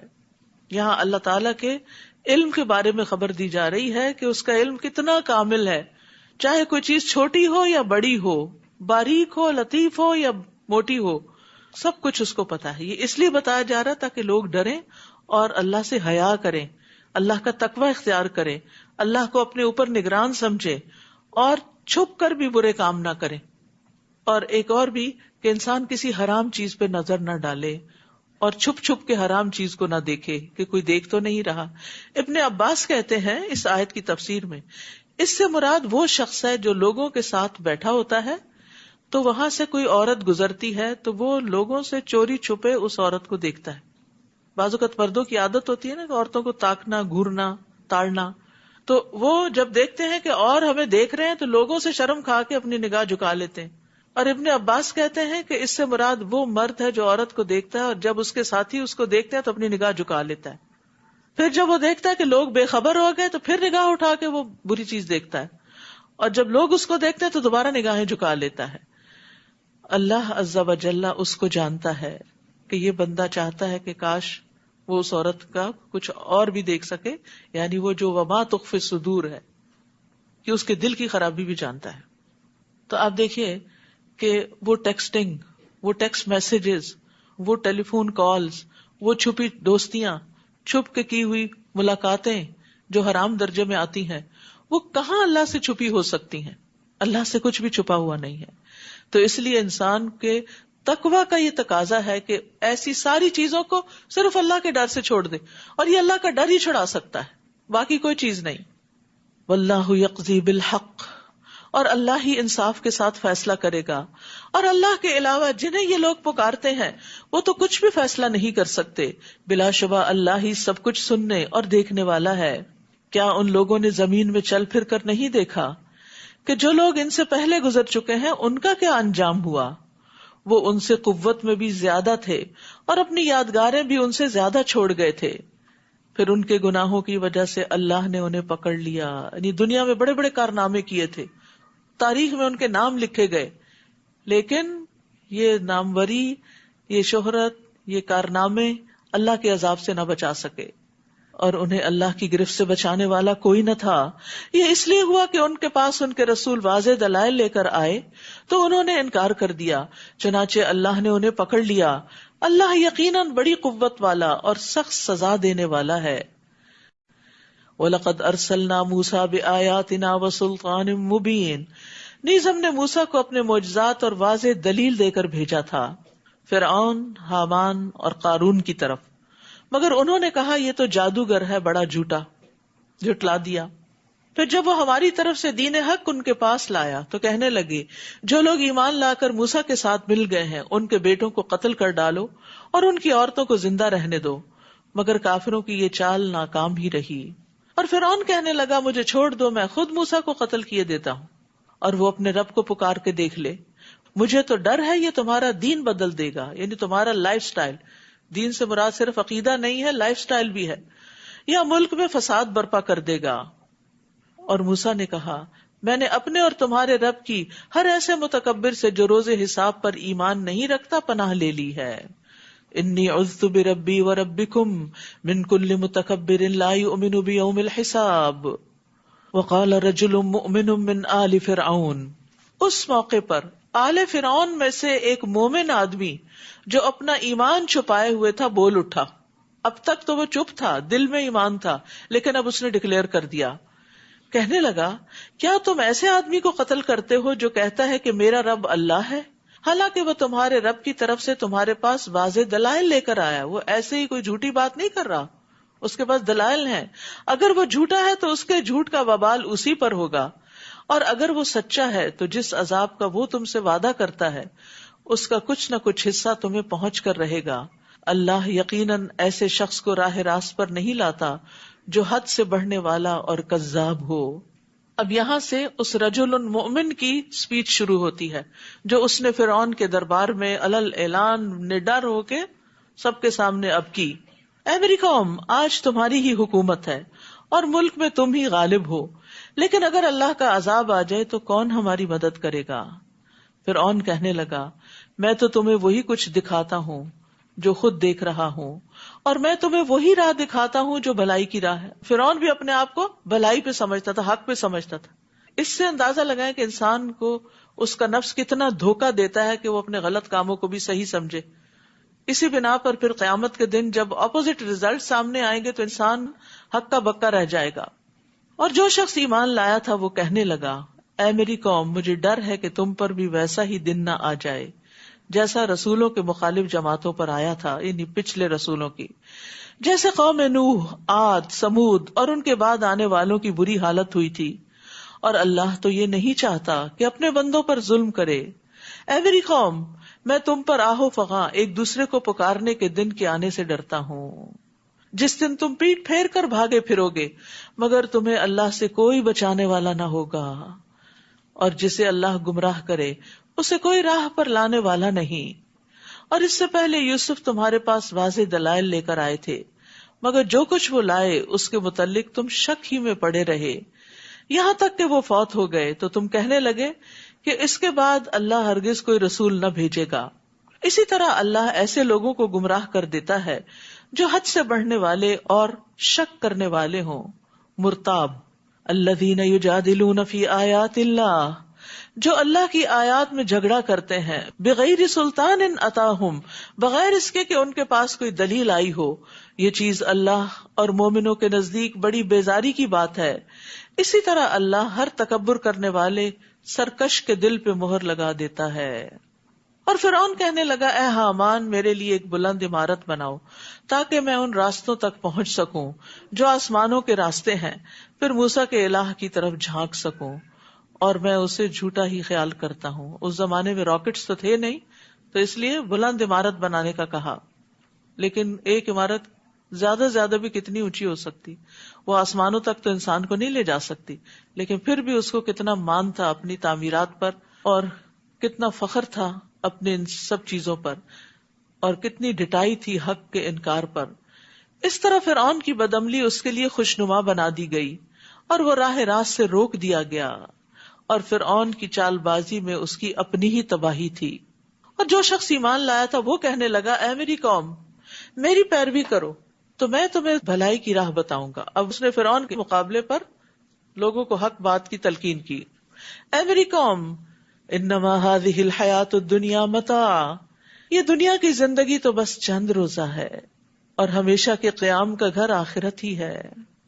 یہ دنیا کی زندگی تو چند دن کی ہے بس، اور اصل ٹھکانہ، اصل گھر تو وہاں ہے، آگے ہے.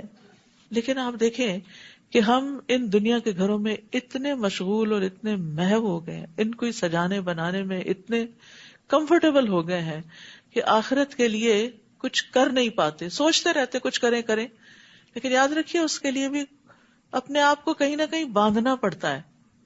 کسی بھی اچھے کام کے ساتھ اپنے آپ کو باندھ لیجیے تاکہ اگر آپ ڈھیلے پڑنے لگے تو وہ آپ کو کھینچ لے اور آپ اپنے رستے سے نہ ہٹیں.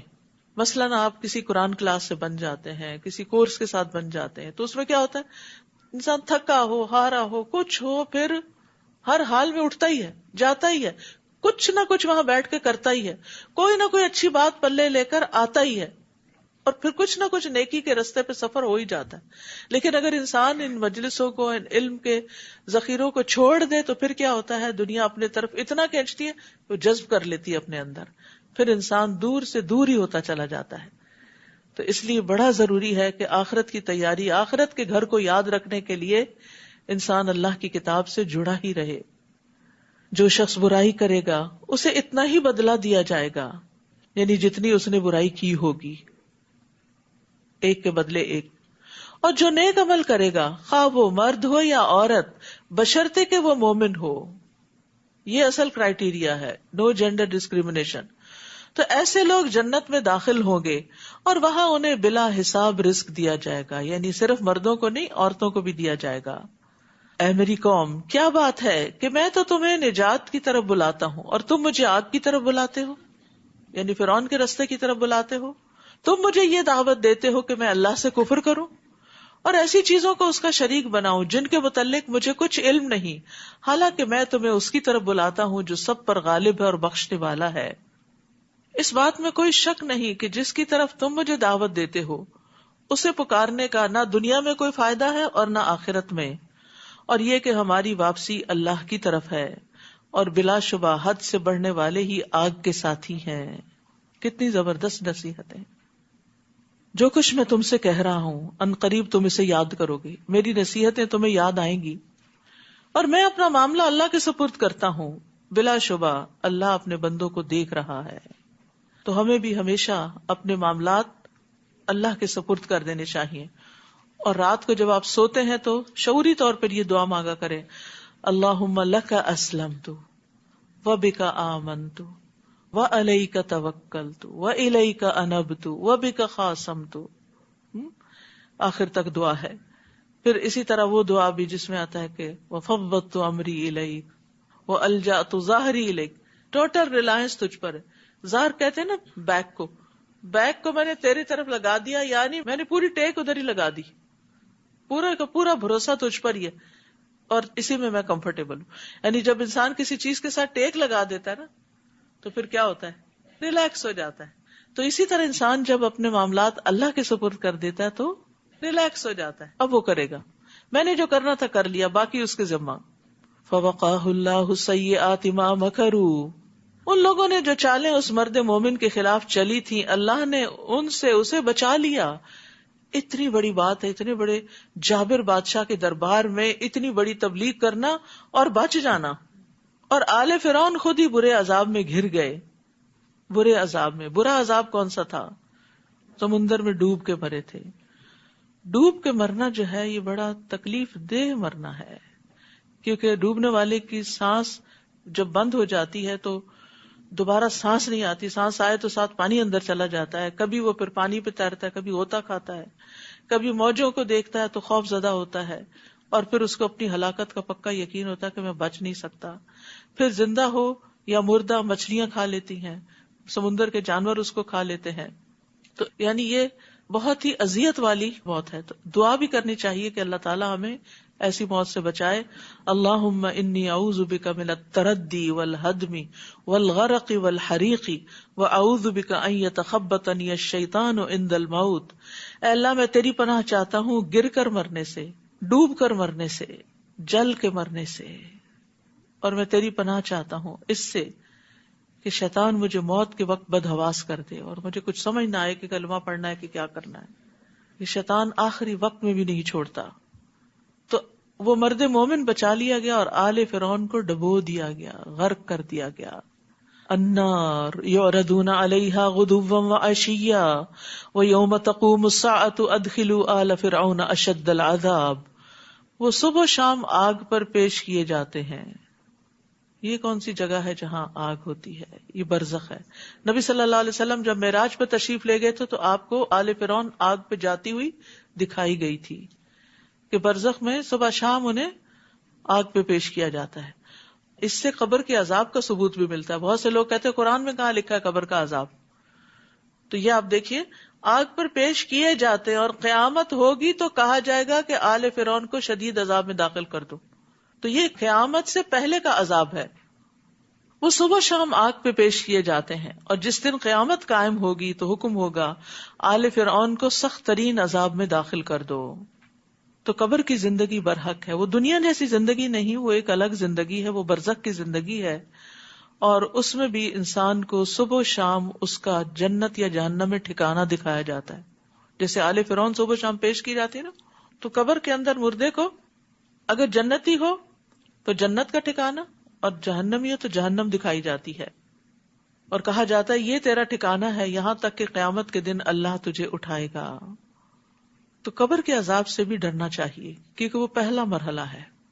دیکھیں ہم دنیا کی بیماریوں سے ڈرتے ہیں، ہسپتال جانے سے ڈرتے ہیں، یا اللہ کینسر نہ ہو، یا اللہ کوئی اور ایسی بیماری نہ ہو کہ ہم کسی مصیبت میں پھنس جائیں، اور ہمیں محتاج نہ کرنا. بڑھاپے سے ڈرتے ہیں، جب تک زندہ ہے زندگی میں پیش آنے والی ساری چیزوں سے ڈرتے ہیں. قتل سے ڈرتے ہیں، موت سے ڈرتے ہیں، اور وحشت والی چیزوں سے ڈرتے ہیں. لیکن موت کے وقت جو فرشتے آئیں گے ان کے بارے میں نہیں ڈرتے، پھر موت کے بعد جب قبر میں اتارے جائیں گے اس بارے میں نہیں ڈرتے، قیامت کے دن جب اٹھیں گے اس بارے میں نہیں ڈرتے. یعنی دنیا میں اگر ہم کسی کو جیل خانے میں دیکھ لیں اور بدترین قید خانے میں دیکھ لیں تو ڈر ڈر کے ہمارا برا حال ہو جاتا ہے، ہماری روح فنا ہو جاتی کہ کتنی اذیت میں ہے. اور ہم اپنے بارے میں فکر ہی نہیں کرتے کہ قبر بھی تو ایسا ہی جیل خانہ ہے نا. اگر اچھے کام نہ کیے، اگر اچھے کیے تو وہ جنت کے باغوں میں سے ایک باغ بھی ہے. ابن عباس کہتے ہیں نبی صلی اللہ علیہ وسلم کا گزر 2 قبروں پر ہوا، اور یہ صحیح بخاری کی روایت ہے. ان 2 قبروں والوں پر عذاب ہو رہا تھا اور کسی بڑی بات پہ نہیں ہو رہا تھا. آپ نے فرمایا ان میں سے ایک تو چغل خوری کرتا تھا، ادھر کی بات ادھر لگانا تاکہ 2 لوگوں میں پھوٹ پڑ جائے. اور بعض اوقات تو استغفر اللہ اپنے ہی بچے چغل خوری کر رہے ہوتے ہیں، ماں کی بات باپ کو لگائی، باپ کی بات ماں کو لگائی اور خوب ان میں لڑائی ڈلوائی. تو اس سے بھی بچنا چاہیے، گھروں کے اندر اس چیز کو کنٹرول کرنا چاہیے کیونکہ یہ عادتیں گھروں سے ہی چلتی ہیں. یہ اس طرح کی بیڈ ہیبٹس بھی ایک ایڈکشن کی طرح ہوتی ہیں. پھر جب تک وہ کر نہیں نہ لیتا انسان اس کو تو اس کو لگتا ہے میں نے کچھ کام نہیں کیا، کیونکہ چغل خوری سے ایک سینس آف اچیومنٹ بھی ہوتی ہے کہ میں نے کوئی بڑا کارنامہ کر لیا ہے. اور کیونکہ دوسرا شخص بڑی توجہ سے بات سنتا ہے، عام طور پر ماں باپ توجہ سے نہیں بات سنتے. بچہ کوئی بات کہتا ہے تو ہم ادھر ادھر دیکھتے رہتے ہیں، لیکن جو کہتے ہیں نا ابا یہ کہہ رہے تھے آپ کے بارے میں، ہے کیا کہہ رہے تھے، اب وہ انجوائے کرتا ہے. اچھا اس سے میں اپنی ماں کی توجہ لے سکتا ہوں تو اس کو بھی مزہ آنے لگتا ہے. پھر اس طرح ایک بیڈ ٹیسٹ ڈیولپ ہو جاتا ہے ایسے غلط کام کرنے کا. تو ان میں ایک شخص چغل خوری کرتا تھا اور دوسرا پیشاب سے بچنے کے لیے احتیاط نہیں کرتا تھا. تو آپ دیکھیے کہ جس طرح کموڈ وغیرہ ہوتے ہیں تو ان پہ بعض اوقات چھینٹے پڑ جاتے ہیں تو استنجا صحیح سے کرنا چاہیے. اور جب دوزخ میں وہ ایک دوسرے سے جھگڑا کریں گے تو کمزور لوگ بڑا بننے والوں سے کہیں گے ہم دنیا میں تمہارے تابع فرما تھے، تو کیا تم دوزخ کے عذاب کا کچھ حصہ ہم سے ہٹا کر ہمارے کسی کام آؤ گے؟ بڑا بننے والے جواب دیں گے ہم سب اسی میں پڑے ہیں اور اللہ بندوں کے درمیان فیصلہ کر چکا ہے. اور جو لوگ دوزخ میں ہوں گے وہ جہنم کے محافظوں سے کہیں گے اپنے رب سے دعا کرو کہ وہ ایک دن تو ہمارے عذاب میں کچھ کمی کر دے. وہ کہیں گے کیا تمہارے پاس رسول واضح دلائل لے کر نہیں آئے تھے؟ دوزخی کہیں گے کیوں نہیں، ضرور آئے تھے. تو وہ کہیں گے پھر تم خود ہی دعا کر لو، اور کافروں کی دعا تو گم ہی ہو جانے والی ہے. ہم یقیناً اپنے رسولوں کی اور ان لوگوں کی جو ایمان لائے دنیا کی زندگی میں بھی مدد کرتے ہیں. یہ کتنی خوشخبری ہے، ایمان والوں کی اللہ تعالیٰ دنیا میں بھی مدد کرتا ہے اور اس دن بھی کریں گے جب گواہ کھڑے ہوں گے. یوم لا ينفع الظالمین معذرتهم ولہم اللعنۃ ولہم سوء الدار. جس دن ظالموں کو ان کی معذرت کچھ بھی فائدہ نہ دے گی، کوئی ایکسکیوز کام نہ آئے گا، اور ان کے لیے لعنت ہے اور برا گھر ہے. وَلَقَدْ آتَيْنَا مُوسَى الْهُدَى وَأَوْرَثْنَا بَنِي إِسْرَائِيلَ الْكِتَابَ.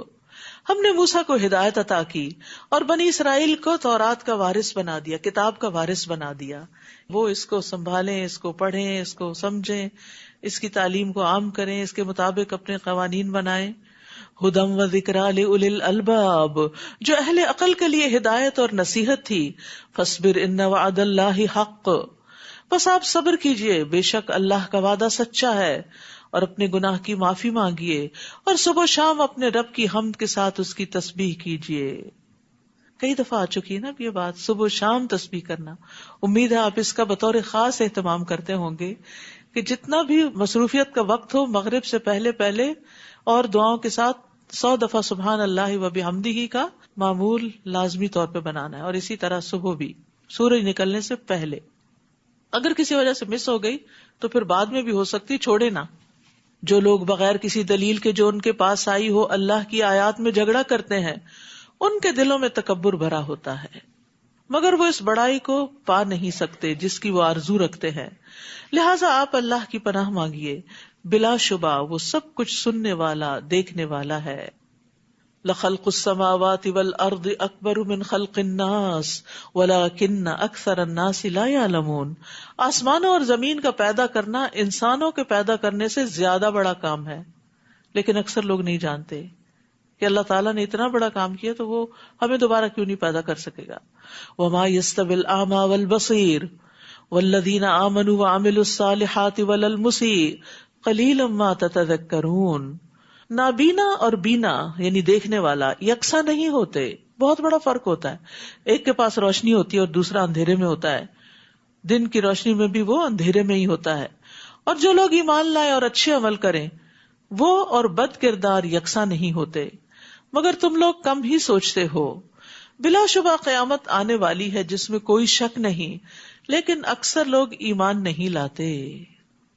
قیامت آنے والی ہے یہ اس کی نشانیوں سے بھی پتہ چلتا ہے، کیونکہ قیامت بہرحال آنی تو ہے، لیکن نبی صلی اللہ علیہ وسلم نے اس کے آنے کی کچھ علامتیں بتائی تھی۔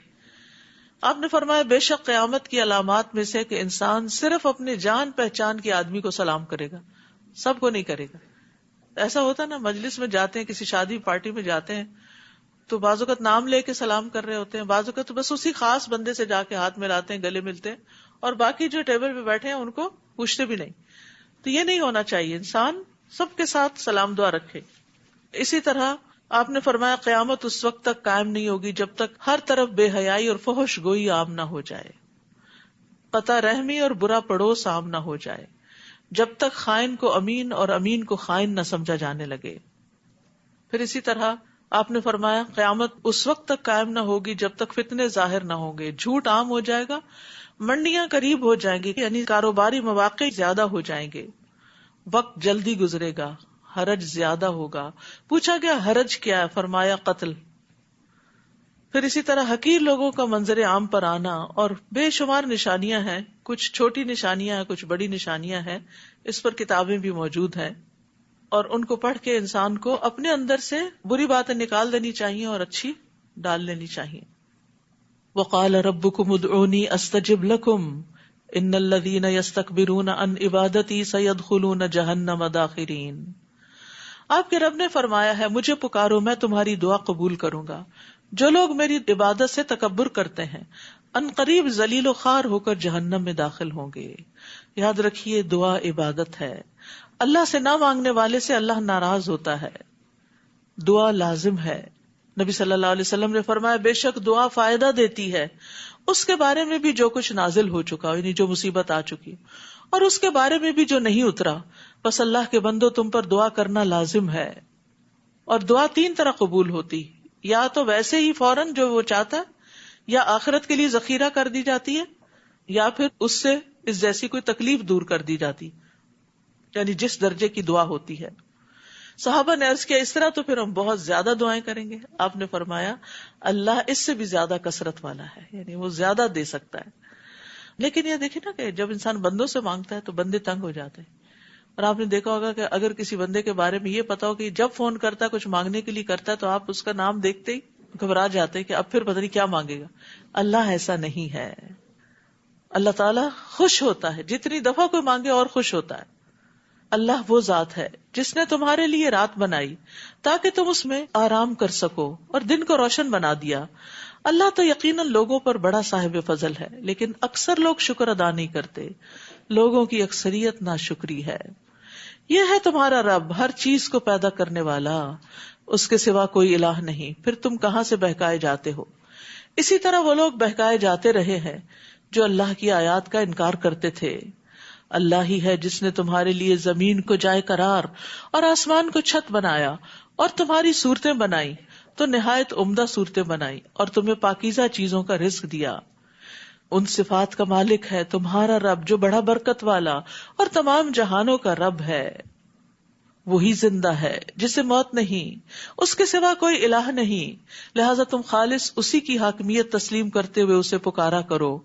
ہر طرح کی تعریف اللہ رب العالمین ہی کے لیے ہے۔ آپ ان سے کہیے کہ مجھے منع کیا گیا ہے کہ میں ان کی عبادت کروں جنہیں تم اللہ کو چھوڑ کر پکارتے ہو، جبکہ میرے رب کی طرف سے میرے پاس واضح دلائل بھی آ چکے ہیں، اور مجھے حکم ملا ہے کہ میں اللہ رب العالمین کا فرما بردار بن کے رہوں۔ هو الذی خلقکم من تراب، وہی ہے جس نے تمہیں مٹی سے، پھر نطفے سے، پھر لوتھڑے سے پیدا کیا، پھر تمہیں بچے کی شکل میں ماں کے پیٹ سے نکالتا ہے، پھر انہیں بڑھاتا ہے تاکہ تم اپنی پوری طاقت کو پہنچ جاؤ، پھر اور بڑھاتا ہے تاکہ تم بڑھاپے کو پہنچو، پھر تم میں سے کسی کو پہلے ہی وفات دے دی جاتی ہے تاکہ تم اس مدت کو پہنچو جو تمہارے لیے مقرر ہے۔ یہ سب کچھ اس لیے ہے تاکہ تم عقل سے کام لو۔ وہی تو ہے جو تمہیں زندہ کرتا اور مارتا ہے، پھر جب وہ کسی کام کا فیصلہ کر لیتا ہے تو بس اتنا ہی کہتا ہے کہ ہو جا، تو وہ ہو جاتا ہے۔ کن فیکون، یہ ہے اس کی طاقت۔ یہ طاقت اس کے سوا ہے کسی میں؟ آپ نے ان لوگوں کو نہیں دیکھا جو اللہ کی آیات میں جھگڑے کرتے ہیں؟ وہ کہاں سے پھیرے جاتے ہیں؟ ان لوگوں نے اس کتاب یعنی قرآن کو بھی جھٹلایا، اور ان کتابوں کو بھی جو ہم نے رسولوں کو دے کر بھیجی تھی۔ ان قریب انہیں معلوم ہو جائے گا جب ان کی گردنوں میں توق پڑے ہوئے ہوں گے، اور ایسی زنجیریں جن سے پکڑ کر وہ کھولتے ہوئے پانی میں گھسیٹے جائیں گے۔ حسن بن نبی حسن کہتے ہیں کہ یہ زنجیریں جہنمیوں کی گردنوں میں اس لیے نہیں ڈالی گئی کہ انہوں نے رب کو عاجز کر دیا تھا اور ان کو پھر پکڑ لیا گیا، بلکہ اس لیے کہ جب شعلے ان کو اوپر لے جائیں گے تو زنجیریں ان کو نیچے گرا دیں گی، یعنی وزنی ہو جائیں گے اس کی وجہ سے۔ پھر دوزخ میں جھونک دیے جائیں گے، یعنی ان لوگوں کے ساتھ آگ کو بھڑکایا جائے گا، تہکایا جائے گا۔ اور کلما خبت زدناہم سعیرا، جب بھی وہ آگ بجھنے لگے گی تو ہم اس کو ان پر اور بھڑکا دیں گے۔ حدیث میں آتا ہے کہ ایک جہنمی کا سانس 1,00,000 سے زیادہ لوگوں کو جلا سکتا ہے، اتنی شدید آگ ہوگی جہنم کی، اللہ ہم سب کو بچا لے۔ پھر ان سے پوچھا جائے گا کہاں ہے وہ جنہیں تم اللہ کے سوا شریک بنایا کرتے تھے؟ وہ کہیں گے وہ ہماری یاد سے گم ہو چکے، بلکہ ہم تو اس سے پہلے کسی چیز کو بھی نہیں پکارتے تھے۔ جھوٹ بولیں گے۔ اللہ اسی طرح کافروں کو گمراہ کرتا ہے۔ پھر انہیں کہا جائے گا کہ تمہارا یہ انجام اس وجہ سے ہے کہ تم زمین میں حق کے بغیر خوش ہوتے تھے اور اکڑ کر چلتے تھے۔ اب دوزخ کے دروازوں میں سے داخل ہو جاؤ، تم اس میں ہمیشہ رہو گے۔ تکبر کرنے والوں کا کیسا برا ٹھکانہ ہے۔ بس اے نبی آپ صبر کیجئے، اللہ کا وعدہ سچا ہے۔ ہم نے جس عذاب کا ان سے وعدہ کیا ہے، ہو سکتا ہے کہ اس کا کچھ حصہ ہم آپ کو آپ کی زندگی میں ہی دکھا دیں، یا آپ کو اٹھا لیں اور انہیں بعد میں عذاب دیں۔ آخر کار انہیں ہماری ہی طرف لوٹ کر آنا ہے۔ آپ سے پہلے ہم کئی رسول بھیج چکے ہیں، ان میں سے کچھ تو ایسے ہیں جن کا حال ہم نے آپ سے بیان کر دیا ہے، اور کچھ ایسے ہیں جن کا حال بیان نہیں کیا۔ اور کسی رسول میں یہ طاقت نہ تھی کہ وہ اللہ کے اذن کے بغیر کوئی معجزہ خود لا سکتا۔ پھر جب اللہ کا حکم آ گیا تو انصاف کے مطابق فیصلہ کر دیا گیا، اور اس وقت اہل باطل ہی خسارے میں رہے۔ اللہ ہی تو ہے جس نے تمہارے لیے مویشی پیدا کیے، ان میں بعض پر تم سوار ہوتے ہو اور بعض کا گوشت کھاتے ہو، نیز تمہارے لیے ان میں اور بھی کئی فائدے ہیں، اور جہاں جانے کی ضرورت تمہارے دل میں آئے ان پہ سوار ہو کر پہنچ جاتے ہو، نیز ان پر اور کشتیوں پر تم سوار کیے جاتے ہو۔ یعنی اللہ نے تمہاری سواریوں کا کیسا کیسا بندوبست کر رکھا ہے۔ اللہ تمہیں اپنی نشانیاں دکھا رہا ہے، پھر تم اس کی کن کن نشانیوں کا انکار کرو گے؟ کیا ان لوگوں نے زمین میں چل پھر کر نہیں دیکھا کہ جو لوگ ان سے پہلے گزر چکے ہیں ان کا کیا انجام ہوا؟ وہ تعداد میں ان سے زیادہ، قوت میں ان سے سخت، اور زمین میں اپنے آثار چھوڑنے میں ان سے بڑھ کر تھے، مگر جو کام وہ کر رہے تھے یہ سب چیزیں ان کے کچھ کام نہ آ سکیں۔ پھر جب ان کے رسول ان کے پاس واضح دلائل لے کر آئے تو جو علم ان کے پاس تھا وہ اسی میں مگن رہے۔ اللہ اکبر۔ آج بھی تو یہی حال ہے نا۔ قرآن ہے، قرآن کی تعلیم کا انتظام بھی ہے، لیکن اکثر لوگ خود مسلمان بھی اسی علم میں مگن ہے جو دنیا کا ہے، کیونکہ دنیا کے فائدے چاہیے نا، اور قرآن کو بس پش ڈال رکھا ہے بعد میں صحیح۔ تو میں سمجھتی ہوں کہ ہر انسان کو اپنی زندگی میں جب بھی موقع ملے، جتنی جلدی ملے، قرآن کو باقاعدہ سیکھنا چاہیے، سمجھ کر پڑھنے کے لیے۔ اس کی تجوید بھی سیکھے، اس کو صحیح پڑھنا بھی آنا چاہیے۔ پڑھنا آئے گا تو پھر اس کے بعد ہی آپ کو سمجھ بھی آئے گا، لیکن سمجھنا اور اس کے اندر مشغول رہنا یہ بڑا ضروری ہے کہ کہیں یہ ہمارے خلاف حجت نہ بنے، اے رب میری اس قوم نے قرآن کو چھوڑ دیا تھا، ایسا نہ ہو۔ اور جس عذاب کا وہ مذاق اڑاتے تھے اسی نے انہیں آ گھیرا۔ تو آپ دیکھیے کہ بچوں کے لیے بھی ویکینڈ پہ سیٹرڈے کا پروگرام ہوتا ہے. آج کل 29 جز چل رہا ہے اور اس کے بعد انشاءاللہ سپٹمبر سے پھر نئی کلاسز شروع ہوں گی. فلائر موجود ہے, سب لے کر جائیں, دیکھیں اور پیار سے چھوٹی عمر میں ہی بچوں کو پکڑ لیں. جو بڑے ہوتے ہیں پھر اپنی منمانی کرتے ہیں اور ہاتھوں سے نکلتے جاتے ہیں. اور صرف ان کو پڑھانا کافی نہیں, آپ کا اپنا کسی نہ کسی طرح پڑھتے رہنا, قرآن میں مشغول رہنا بے حد ضروری ہے.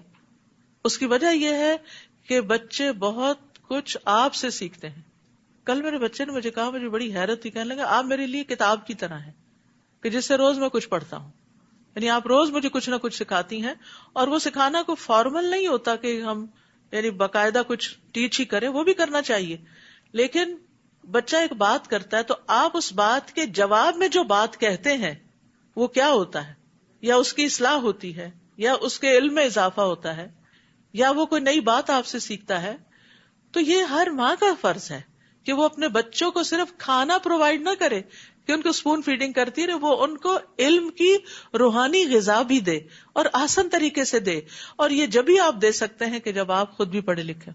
تو اس لیے انشاءاللہ رمضان کے بعد جو کورسز شروع ہو رہے ہیں, انگلش تعلیم القرآن, اردو تعلیم القرآن, ویکینڈ پروگرام, ان سب کے اندر آپ دیکھیے کہ کون کون سے کورسز ہیں جو آپ کو سوٹ کرتے ہیں اور کہاں آپ اپنا وقت نکال سکتے ہیں, یا دور ہے تو کہیں اور جہاں آپ کو میسر ہے.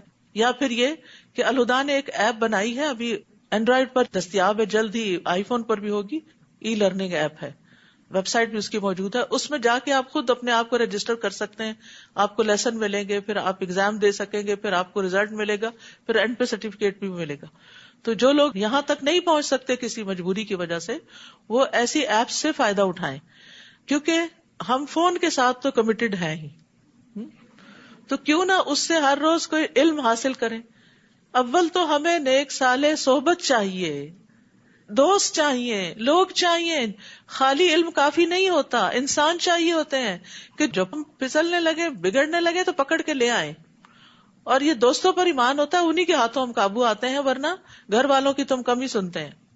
پھر فرمایا, اور جب انہوں نے ہمارا عذاب دیکھ لیا تو کہنے لگے ہم اللہ اکیلے پر ایمان لائے, اور جنہیں ہم اللہ کا شریک ٹھہراتے تھے ان سے انکار کرتے ہیں. مگر جب انہوں نے ہمارا عذاب دیکھ لیا تو ان کے ایمان نے انہیں کچھ فائدہ نہ دیا. موت کے وقت کوئی چیز فائدہ نہ دے گی. یہی سنت الہی ہے جو ہمیشہ اس کے بندوں میں جاری رہی ہے, اور اس عذاب کے موقع پر کافر لوگ خسارے میں پڑ گئے. سورۃ فصلت. بسم اللہ الرحمن الرحیم. حامیم تنزیل من الرحمن الرحیم. حامیم, یہ قرآن بڑے مہربان نہایت رحم والے کی طرف سے نازل ہوا ہے. یعنی اس کتاب کو رحمان نے نازل کیا ہے, رحیم نے نازل کیا ہے, جس کو پڑھ کر رحمتیں پائیں گے آپ. ایسی کتاب جس کی آیات تفصیل سے بیان کی گئی ہیں, عربی زبان میں ہے, اور ان لوگوں کے لیے جو علم رکھتے ہیں. یہ بشارت دینے والا اور ڈرانے والا ہے, مگر اکثر لوگوں نے اس سے اعراض کیا اور اسے سنتے ہی نہیں. فہم لا یسمعون, اس کو سنتے نہیں. قرآن کو سننا بڑا ضروری ہے, کیونکہ سن کے کانوں کے راستے دل پہ جلدی بات اثر کرتی ہے. پڑھتے ہوئے انسان کا عام طور پر ذہن بھٹک بھی جاتا ہے, سنتے ہوئے بھی بھٹکتا ہے لیکن کم. اور کہتے ہیں کہ جس چیز کی طرف تو ہمیں بلاتا ہے اس سے ہمارے دل پردوں میں ہے, اور ہمارے کان یہ کلام سننے سے بہرے ہو گئے ہیں, اور ہمارے اور تیرے درمیان ایک پردہ حائل ہے, لہٰذا تم اپنا کام کیے جاؤ, ہم اپنا کام کیے جائیں گے. قل انما انا بشر مثلکم یوحا الی, آپ ان سے کہیے کہ میں تو تمہاری ہی جیسا ایک انسان ہوں, میری طرف وحی کی جاتی ہے کہ تمہارا الہ بس ایک ہی الہ ہے, لہٰذا سیدھے اسی کی طرف متوجہ رہو اور اسی سے معافی مانگو, اور ان مشرکوں کے لیے ہلاکت ہے. کون ہے یہ جن کے لیے ہلاکت ہے؟ الذین لا یؤتون الزکوٰۃ, وہ جو زکوٰۃ ادا نہیں کرتے, اور وہ آخرت کے بھی منکر ہیں, آخرت کو بھی نہیں مانتے. زکوٰۃ کو کفر کے ساتھ خاص کر دیا گیا, کیونکہ انسان کو اپنا مال بڑا محبوب ہوتا ہے, اور یہ مال اس کی روح کا ساتھی ہوتا ہے. تو جب اسے اللہ کے راستے میں خرچ کرتا ہے تو ثابت قدمی حاصل ہوتی ہے, اور اس کا دل چمک اٹھتا ہے, اور جب خرچ نہیں کرتا تو اس کے دل پہ اندھیرا چھاتا ہے, اور یہ کفر سے قریب ہوتا ہے. بلا شبہ وہ لوگ جو ایمان لائے اور نیک عمل کیے ان کے لیے ایسا اجر ہے جو کبھی ختم نہ ہوگا. کتنی بڑی خوشخبری ہے. دنیا میں جتنی بھی اچھی چیز آپ لے آئے وہ ختم ہو جاتی. آپ ان سے کہیے کیا تم اس ذات کا انکار کرتے ہو جس نے زمین کو 2 دنوں میں پیدا کیا اور دوسروں کو اس کا ہمسر ٹھہراتے ہو؟ یہ اس صفت کا مالک ہے، یعنی اللہ سبحانہ وتعالی ہی اصل میں خالق ہے، سب جہانوں کا رب. نیز اس نے زمین کے اوپر مضبوط پہاڑ بنا دیے اور اس میں برکت رکھی. سبحان اللہ، زمین میں اللہ نے کیسی برکت رکھی ہے کہ ہر سال زمین کے اندر سے ڈھیروں غلہ اور اناج اور چاول اور کیا کیا نکلتا رہتا ہے. آپ ایک بیج ڈالتے ہیں وہ 700 بیج بن جاتا ہے. یہ کس فیکٹری سے بن کے نکلتا ہے؟ دنیا کی فیکٹریز میں تو آپ جو ڈالیں گے صرف اتنا ہی نکلے گا اور بعض اوقات اس سے بھی کم ہو جاتا ہے. تو یہ زمین میں اللہ نے برکتیں رکھی ہیں. اور اس کے علاوہ بھی جو انسانوں کی ضروریات ہیں، گیس، تیل وغیرہ، وہ سب چیزیں بھی وقت کے ساتھ ساتھ ڈسکور ہوتی چلی جا رہی ہیں اور انسان ان سے فائدہ اٹھا رہا ہے. اور ٹھیک اندازے سے 4 دنوں میں اس میں غذائیں رکھی. یہ سب حاجت مندوں کے لیے یکساں ہے. اللہ تو کن کہہ کے سب کچھ پیدا کر سکتا ہے. تو یہ 2 دن میں یہ کیا، 4 دن میں یہ کیا، یہ ہمیں بتایا جا رہا ہے. اس میں سیکھنے کی بات ہے وہ یہ کہ ہمیں ہر کام کو ٹائم دینا چاہیے، ٹھہر ٹھہر کے تحمل سے کام کرنا چاہیے، سٹیپ بائی سٹیپ کرنا چاہیے. کام پھر آرام، پھر کام پھر آرام، پھر کام پھر آرام. تو اللہ سبحانہ تعالیٰ کے نزدیک محبوب صفات میں سے یہ ہے کہ انسان تحمل والا ہو، جلدی نہ کرے، ہر چیز میں ہنگامہ نہ کھڑا کر دے کہ یہ اب تک کیوں نہیں ہوا، یہ کیوں نہیں ہوا، وہ کیوں نہیں ہوا. لیکن یہ بھی اللہ ہی دے تو آتی ہے تحمل مزاجی. نبی صلی اللہ علیہ وسلم نے فرمایا تحمل مزاجی اللہ کی طرف سے ہے اور جلد بازی شیطان کی طرف سے ہے. اور سب سے اہم عبادت کون سی ہوتی ہے؟ نماز. اور اس میں سب سے زیادہ کس چیز کی ضرورت ہوتی؟ صبر کی، تحمل کی، برداشت کی. کھڑے کھڑے تھک بھی گئے پھر بھی اپنے آپ کو کنٹرول کر رہے ہیں. نیند بھی آ رہی ہے اس کو آپ کنٹرول کرتے ہیں. پھر خشوع کی کوشش کرتے ہیں. آپ کو معلوم ہے نا کہ آپ صلی اللہ علیہ وسلم مسجد میں تشریف لے گئے تو اس وقت ایک شخص آیا اور اس نے نماز پڑھی. اس کے بعد آ کر آپ کو سلام کیا. آپ نے سلام کا جواب دیا اور فرمایا جاؤ نماز دوبارہ پڑھو، تم نے نماز نہیں پڑھی. صلی فإنک لم تصلی. وہ لوٹ گیا پھر ویسے ہی پڑھ کے پھر آ گیا، سلام کیا. آپ نے فرمایا جاؤ نماز پڑھو، تم نے نماز نہیں پڑھی. 3 بار ایسے ہوا. وہ بولا اس ذات کی قسم جس نے آپ کو حق کے ساتھ بھیجا ہے، میں اس سے بہتر ادا کرنا نہیں جانتا، آپ مجھے سکھا دیجئے. آپ نے فرمایا جب تم نماز کے لیے کھڑے ہو تو تکبیر کہو، اس کے بعد جتنا آسانی سے قرآن پڑھ سکو، سورۃ فاتحہ وغیرہ، پھر رکوع کرو یہاں تک کہ رکوع میں اطمینان سے کھڑے ہو، پھر سر اٹھاؤ یہاں تک کہ سیدھے کھڑے ہو جاؤ، پھر سجدہ کرو یہاں تک کہ سجدے میں اطمینان ہو جائے، پھر سر اٹھاؤ یہاں تک کہ اطمینان سے بیٹھ جاؤ. اسی طرح پوری نماز پڑھو. یہ نہیں کہ اگر 20 تراویح پڑھنی ہے تو بس اٹھک بیٹھک ہی ہوتی رہے اور جلدی جلدی سجدے میں گئے نہیں کہ سر اٹھا لیا، بیٹھے نہیں کہ دوبارہ سجدے میں چلے گئے اور پھر ہر سٹیپ میں جلد بازی. یہ نہیں ہونی چاہیے. اطمینان یہ نماز کا ایک رکن ہے. اور جب نماز میں انسان کو اطمینان کی عادت ہو جاتی ہے نا، 5 دفعہ دن میں پریکٹس ہوتی ہے، تو پھر عام زندگی میں بھی انسان کے اندر ٹھہراؤ آنے لگتا ہے. اور ہمارے لیے اس دور میں اور بھی زیادہ مشکل ہے نا، جب ہر چیز آٹو پہ آ رہی ہے اور ہر چیز اشارے سے ہو جاتی ہے اور جلدی ہو جاتی ہے اور فوڈ بھی فاسٹ ہو گئی ہے اور بھی اسی طرح. تو پھر انسان کے اندر تحمل اور ختم ہو جاتا ہے کیونکہ اس کا ماحول اس کو تحمل کی تعلیم نہیں دے رہا ہوتا، یہ تحمل کی فضا نہیں بنا رہا ہوتا. اور جہاں تک ابتدائے خلق ہے، پھر وہ آسمان کی طرف متوجہ ہوا اور وہ اس وقت دھواں تھا، تو اس نے آسمان اور زمین سے کہا تم وجود میں آ جاؤ، خواہ تم چاہو یا نہ چاہو. دونوں نے کہا ہم فرما برداروں کی طرح آ گئے. تو بہرحال اللہ سبحانہ تعالیٰ نے کس طرح تخلیق کیا؟ حدیث میں آتا ہے، صحیح مسلم کی روایت ہے، اللہ تعالیٰ نے مٹی کو ہفتے کے دن پیدا کیا اور اس میں پہاڑ اتوار کے دن پیدا کیے، درختوں کو پیر کے دن پیدا کیا، مکروہات منگل کے دن پیدا کیے، نور کو بدھ کے دن پیدا کیا اور جمعرات کے دن زمین میں چوپائے پھیلائے، اور آدمی کو جمعہ کے دن عصر کے بعد مخلوق میں سب سے آخر میں جمعہ کی گھڑی میں سے آخری گھڑی عصر اور رات کے درمیان پیدا کیا. تو یہ تھے تخلیق کے مراحل. پھر اس نے 2 دنوں میں 7 آسمان بنا ڈالے اور ہر آسمان میں اس کے کام کی وحی کی، اور ہم نے آسمان دنیا کو چراغوں سے سجا دیا. اور ان سے حفاظت کا کام لیا. یہ سب پر غالب اور ہر چیز کو جاننے والے کی منصوبہ بندی ہے. پھر اگر وہ اعراض کرے تو آپ ان سے کہیے کہ میں تمہیں ایسی ہی کڑک کے عذاب سے ڈراتا ہوں جیسی قوم عاد اور سمود پر گری تھی، جب ان کے پاس ان کے آگے سے اور پیچھے سے رسول آئے اور کہا کہ اللہ کے سوا کسی کی عبادت نہ کرو، تو وہ کہنے لگے اگر اللہ ہماری ہدایت چاہتا تو فرشتے نازل کرتا، لہٰذا تم جو پیغام دے کر بھیجے گئے ہو ہم اس کا انکار کرتے ہیں. ان میں سے جو قوم عاد تھی اس نے ملک میں ناحق تکبر کیا اور کہنے لگے ہم سے بڑھ کر طاقتور کون ہے. کیا انہوں نے یہ نہ دیکھا کہ جس نے انہیں پیدا کیا وہ ان سے یقیناً زیادہ طاقتور ہے. عقل کی بات ہے نا کہ پیدا کرنے والا زیادہ طاقتور ہے. اور وہ دیدہ و دانستہ ہماری آیات کا انکار کرتے رہے.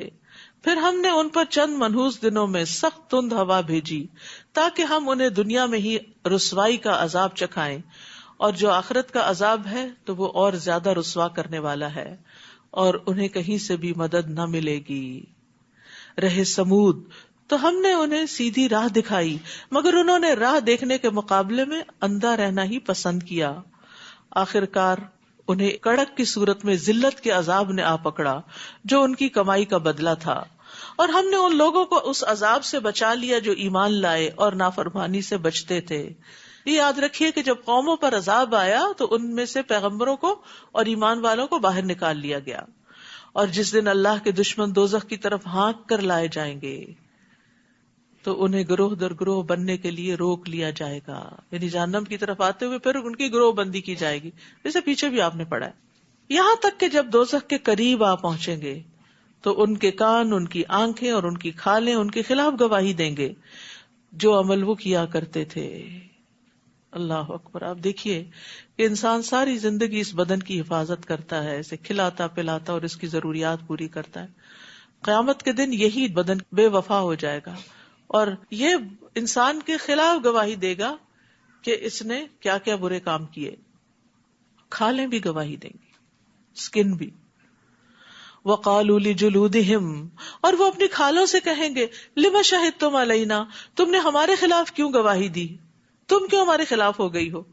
وہ کہیں گی ہمیں اسی اللہ نے قوت گویائی دی ہے جس نے ہر چیز کو گویائی دی ہے، اسی نے تمہیں پہلی بار پیدا کیا اور اسی کی طرف تم لوٹائے جاؤ گے. وَمَا كُنتُمْ تَسْتَتِرُونَ أَن يَشْهَدَ عَلَيْكُمْ سَمْعُكُمْ وَلَا أَبْصَارُكُمْ وَلَا جُلُودُكُمْ، اور گناہ کرتے وقت تم اس بات سے نہیں چھپتے تھے کہ کہیں تمہارے کان، تمہاری آنکھیں اور تمہاری جلدیں ہی تمہارے خلاف گواہی نہ دے دیں، بلکہ تم تو یہ خیال کرتے تھے کہ جو کچھ تم کرتے ہو ان میں سے اکثر باتوں کو اللہ جانتا ہی نہیں. یعنی عام طور پر انسان کے دماغ پہ پردہ پڑا ہوا ہوتا ہے، بھول جاتا ہے کہ مجھے اللہ دیکھ رہا ہے، اسی لیے تو وہ گناہ کر لیتا ہے. اگر اس کو یہ یقین ہو کہ وہ دیکھ رہا ہے تو پھر انسان برائی کی طرف بھی نہ جائے. وَذَلِكُمْ ظَنُّكُمُ الَّذِي ظَنَنْتُمْ بِرَبِّكُمْ أَرْدَاكُمْ فَأَصْبَحْتُمْ مِنَ الْخَاسِرِينَ، تمہارا یہی گمان جو تم نے اپنے رب کے متعلق کر رکھا تھا تمہیں لے ڈوبا اور تم خسارہ پانے والوں میں ہو گئے. تو یاد رکھیے اچھے گمان کے ساتھ اچھا عمل بھی ضروری ہے، کیونکہ خیال جو ہوتا ہے انسان کو ڈرائیو کرتا ہے. حسن بصری کہتے ہیں کچھ لوگوں کو ان کی آرزوؤں نے غفلت میں ڈالے رکھا، یہاں تک کہ وہ دنیا سے اس حال میں نکلے کہ ان کے لیے ایک بھی نیکی نہیں تھی. وہ ظن جو ہے، جب ظن ہی نہیں ہوتا، خیال ہی نہیں ہوتا نیکی کا، تو پھر نیکی کہاں سے کرنی. لیکن یہ بھی یاد رکھیے کہ صرف خیال یا گمان یا آرزو یا تمنا کی بنا پر بھی جنت نہیں ملے گی. کہ انسان کہ مجھے جنت کی بڑی خواہش ہے، بڑا شوق ہے جانے کا، اور اس کے لیے کرے کچھ بھی نہ. لیس بامانیکم ولا امانی اہل الکتاب، نہ تمہاری آرزوؤں پر موقوف ہے نہ اہل کتاب کی آرزوؤں پر. جو بھی برا کرے گا اس کی جزا دی جائے گی، اور وہ اپنے لیے اللہ کے سوا کوئی دوست نہ پائے گا اور نہ کوئی مددگار. اور جو شخص نیک کاموں میں کوئی نیک کام کرے، مرد ہو یا عورت، اور وہ مومن ہو، تو یہ لوگ جنت میں داخل ہوں گے. کھجور کی گٹلی کے نقطے کے برابر بھی ان پر ظلم نہ کیا جائے گا. تو اس سے پتہ یہ چلتا ہے کہ جنت میں جانے کے لیے عمل چاہیے، اور وہ برے اعمال سے زیادہ ہونے چاہیے. باقی اللہ کی رحمت ہے جو شامل ہوگی تو پھر انسان اندر جائے گا. فَإِن يَصْبِرُوا فَالنَّارُ مَثْوًى لَهُمْ، پھر اگر وہ اب صبر کرے یا نہ کریں، آگ ہی ان کا ٹھکانہ ہے، اور اگر وہ توبہ کرنا چاہیں تو ان کی توبہ قبول نہیں ہوگی، جہنم میں جا کر کسی کی توبہ قبول نہیں ہوگی۔ اور ہم نے ان پر کچھ ایسے ہم نشین مسلط کر دیے جو آگے سے اور پیچھے سے ان کے سارے کام خوشنما کر کے دکھاتے تھے۔ بعض لوگ دوستوں کے روپ میں دشمن ہوتے ہیں، وہ آپ کے غلط کاموں پر بڑے خوش ہوتے ہیں، وہ آپ کی جھوٹی تعریفیں کرتے ہیں، وہ مطلبی ہوتے ہیں، جھوٹی تعریفوں کے ساتھ آپ سے وہ کچھ بٹور لیتے ہیں، چاہے وہ آپ کا ٹائم ہو یا آپ کا مال ہو یا کچھ اور نیکی کے رستے کی طرف نہیں جانے دیتے، کیونکہ ان کو یہ پتا ہوتا ہے کہ اگر یہ اس رستے پہ چلا گیا تو پھر یہ ہمارے ہاتھ سے نکل جائے گا، پھر ہم اس سے فائدہ نہیں اٹھا سکتے۔ تو برے ہم نشین کون ہوتے ہیں؟ جو ہماری برائیوں کو ہمیں نہیں دکھاتے بلکہ ان کو خوشنما بنا کے دکھاتے ہیں، جھوٹی تعریفیں کرتے ہیں، خوشامد کرتے ہیں، چاپلوسی کرتے ہیں۔ تو دوست کا آئینہ ہوتا ہے، اور آئینہ جو ہے وہ سچ بولتا ہے۔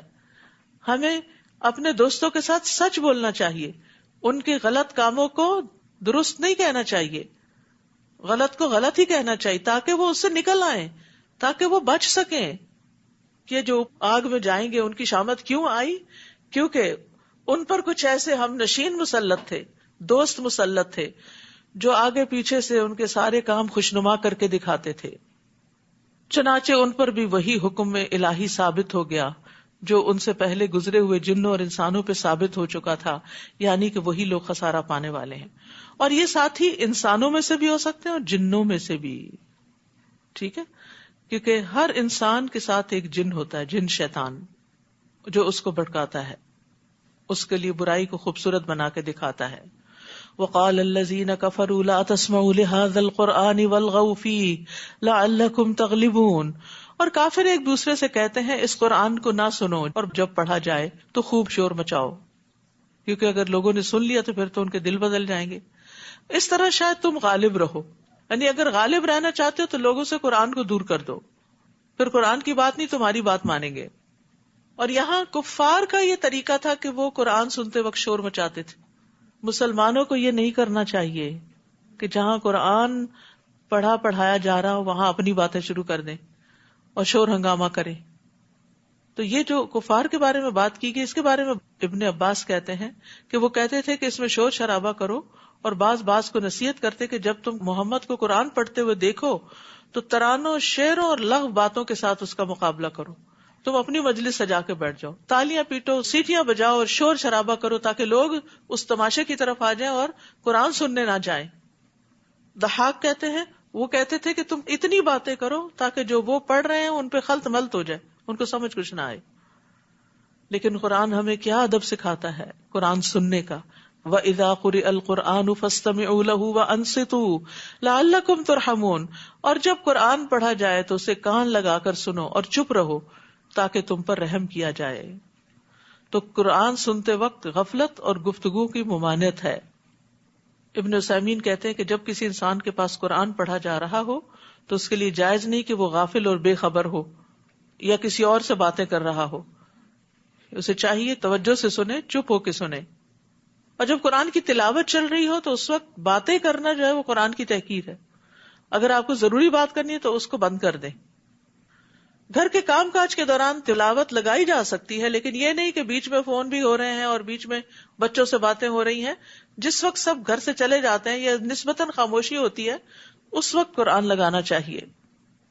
ہم ایسے کافروں کو یقیناً سخت عذاب چکھائیں گے جو برے سے برے کام کرتے رہے، ان کا ضرور بدلہ دیں گے۔ اللہ کے ان دشمنوں کا بدلہ یہی دوزخ ہے، ہمیشہ کے لیے ان کا گھر اسی میں ہوگا۔ یہ بدلہ ہے جو وہ جان بوجھ کر ہماری آیات کا انکار کرتے تھے، یعنی اس چیز کا بدلہ ہے۔ وقال الذين كفروا ربنا ارنا الذين اضلانا من الجن والانس نجعلهما تحت اقدامنا ليكونا من الاسفلين، اور قیامت کے دن کافر کہیں گے اے ہمارے رب ہمیں جنوں اور انسانوں میں سے وہ لوگ دکھا دے جنہوں نے ہمیں گمراہ کیا تھا، تاکہ ہم انہیں اپنے پاؤں کے نیچے روندیں تاکہ وہ ذلیل و خوار ہوں۔ اتنے دشمن بن جائیں گے اپنے ان دوستوں کے اور ان جنوں کے جنہوں نے ان کو بھٹکایا ہوگا۔ ان الذين قالوا ربنا الله ثم استقاموا، جن لوگوں نے کہا کہ اللہ ہمارا رب ہے پھر اس پہ جم گئے، تتنزل علیہم الملائکہ، فرشتے ان پہ نازل ہوتے ہیں، اللہ تخافوا ولا تحزنوا، کہ نہ خوف کھاؤ نہ غم کھاؤ. وَأَبْشِرُوا بِالْجَنَّةِ الَّتِي كُنتُمْ تُوعَدُونَ، اور تم اس جنت کی خوشخبری پاؤ، اس جنت کی خوشی مناؤ جس کا تم سے وعدہ کیا جاتا ہے. تو یہ فرشتے کس پہ آتے ہیں؟ یہ کس کو تسلیاں ملتی ہیں؟ یہ کس کا دل اچھا ہوتا ہے؟ جن کے اندر یہ کہنے کے بعد کہ ہمارا رب اللہ ہے پھر استقامت ہوتی ہے. تو استقامت کیا ہوتی ہے؟ عمر بن خطاب رضی اللہ عنہ کہتے ہیں استقامت یہ ہے کہ تم اللہ کے حکم اور نہیں پہ قائم ہو جاؤ، جو کرنے کو کہا وہ کرو، جس سے روکا ہے اس سے رک جاؤ، اور لومڑی کی طرح دھوکہ دہی سے کام نہ لو، چالے نہ چلو. عثمان بن عفان کہتے ہیں اللہ کے لیے عمل کو خالص کر لو. حضرت علی کہتے ہیں اپنے فرائض ادا کر لو. ثم استقاموا، جم جاؤ جو کر رہے ہو اس کو صحیح سمجھ کے کرتے رہو. تو پھر کیا ہوگا؟ اللہ تعالیٰ فرشتوں سے مدد کرے گا، برکت ہوگی زندگی میں. اور یہ تو آپ نے محسوس کیا ہی ہوگا کہ رمضان کی برکت ہے، قرآن کی برکت ہے، سارے کام ہو رہے ہیں. کون سے رکے ہوئے ہیں؟ ٹھیک ہے کچھ کام ایسے ہیں جو نہ بھی کریں تو ان کے بغیر گزارا ہو جاتا ہے، لیکن ضروریات پوری ہو رہی ہیں سب. تو ہمیں ان برکتوں کو محسوس بھی کرنا چاہیے. وہ فرشتے کہتے ہیں نحن اولیاؤکم فی الحیات الدنیا، ہم دنیا کی زندگی میں تمہارے دوست ہیں، مت گھبراؤ مت ڈرو. یہ قرآن بتا رہا ہے کہ ایسے لوگوں کو جو اللہ کو اپنا رب مان کے، اور رب کون مانتا ہے؟ جو اس کو اپنا خالق مالک مدبر مانے، جس پہ وہ بھروسہ کرے، توکل کرے، اس سے دعائیں مانگے، اس کی عبادت کرے، اپنا سب کچھ اس رب کو محسوس کرے، اور پھر اس پہ جم جائے، اس سے ہٹے نہیں، لوگوں کی باتوں میں نہ آئے، شک و شبہ میں نہ پڑے. اور جو رب کو رب مانتا ہے پھر وہ اس کی عبادت کے لیے بھی دوڑتا ہے، وہ اس کے دین کی خدمت کے لیے بھی دوڑتا ہے. تو ایسے لوگوں کی پھر مدد ہوتی ہے، اور پھر فرشتے ان کے پاس آ کے ان کو وسپر کرتے ہیں ہم دنیا کی زندگی میں بھی تمہارے دوست ہیں اور آخرت میں بھی، وہاں تمہارا جو جی چاہے گا تمہیں ملے گا. آج اگر پابندیاں برداشت کر لو تو کوئی بڑی بات نہیں، اور جو کچھ مانگو گے تمہارا ہوگا. نبی صلی اللہ علیہ وسلم نے فرمایا کچھ لوگ مسجدوں کی میخیں ہوتے ہیں، یعنی جیسے میخ گاڑ دی جاتی ہے نا، ہمیشہ آپ کو وہاں ملے گی، کیل ٹھونکا وہ ہوتا ہے. تو کچھ لوگ ہمیشہ آپ کو مسجد میں ملیں گے. فرشتے ان کے ہم نشین ہوتے ہیں، ان کے ساتھی ہوتے ہیں. اگر وہ غائب ہو تو ان کو تلاش کرتے ہیں آج کہاں گئے، اگر بیمار ہو جائیں تو عیادت کرتے ہیں، کسی کام میں مصروف ہو تو ان کی مدد کرتے ہیں. نزلا من غفور الرحیم، یہ بخشنے والے مہربان کی طرف سے مہربانی ہوگی، یعنی جنت کی صورت میں، دنیا میں بھی مدد اور آخرت میں بھی جنت.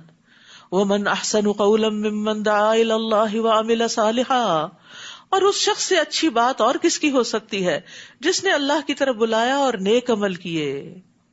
یعنی کسی کی بھی نہیں، سب سے اچھی بات اس کی بات ہے جو اللہ کی طرف لوگوں کو بلائے، اللہ سے جوڑے، اور خود بھی اچھے کام کرتا ہو، جو دوسروں کو بتائے وہ خود کرنے والا ہو.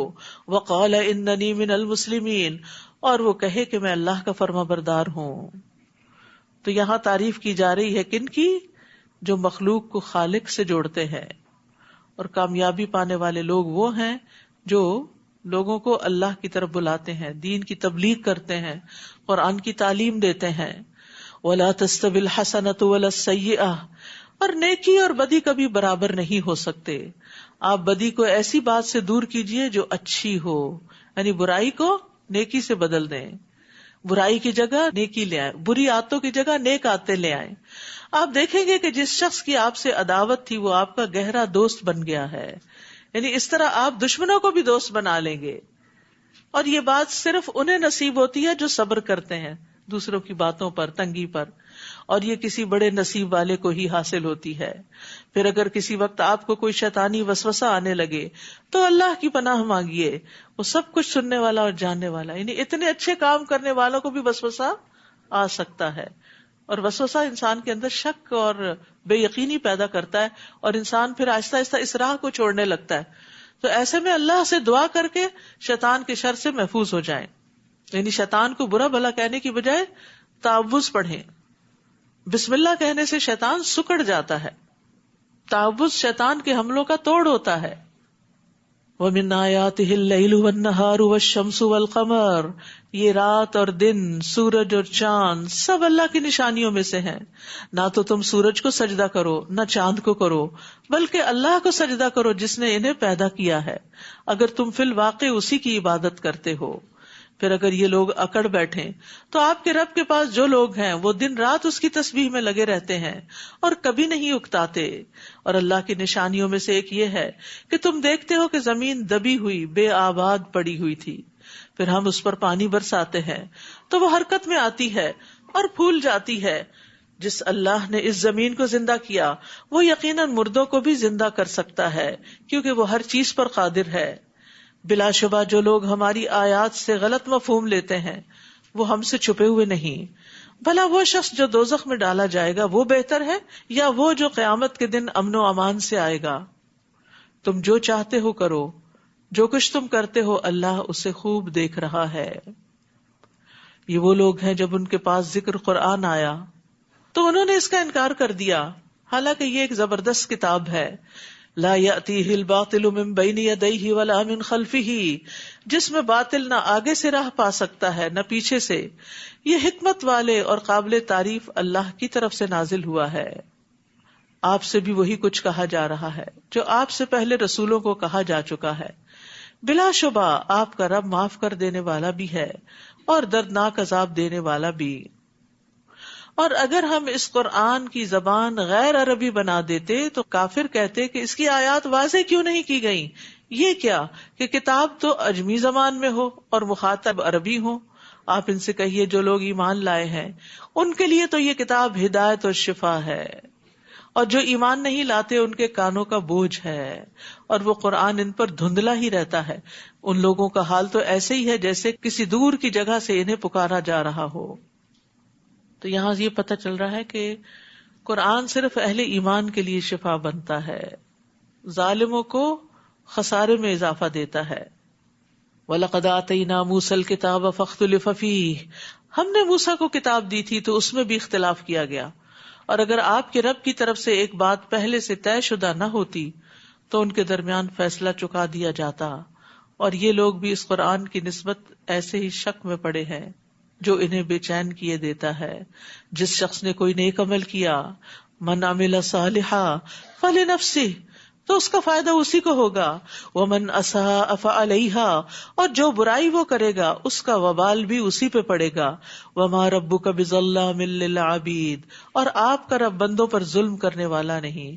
یعنی اللہ تعالیٰ بندوں پہ ظلم نہیں کرتا، یہ بندے ہی ہیں جو اپنے اوپر خود ظلم کرتے ہیں اور اپنے لیے رانگ چوائسز اختیار کرتے ہیں.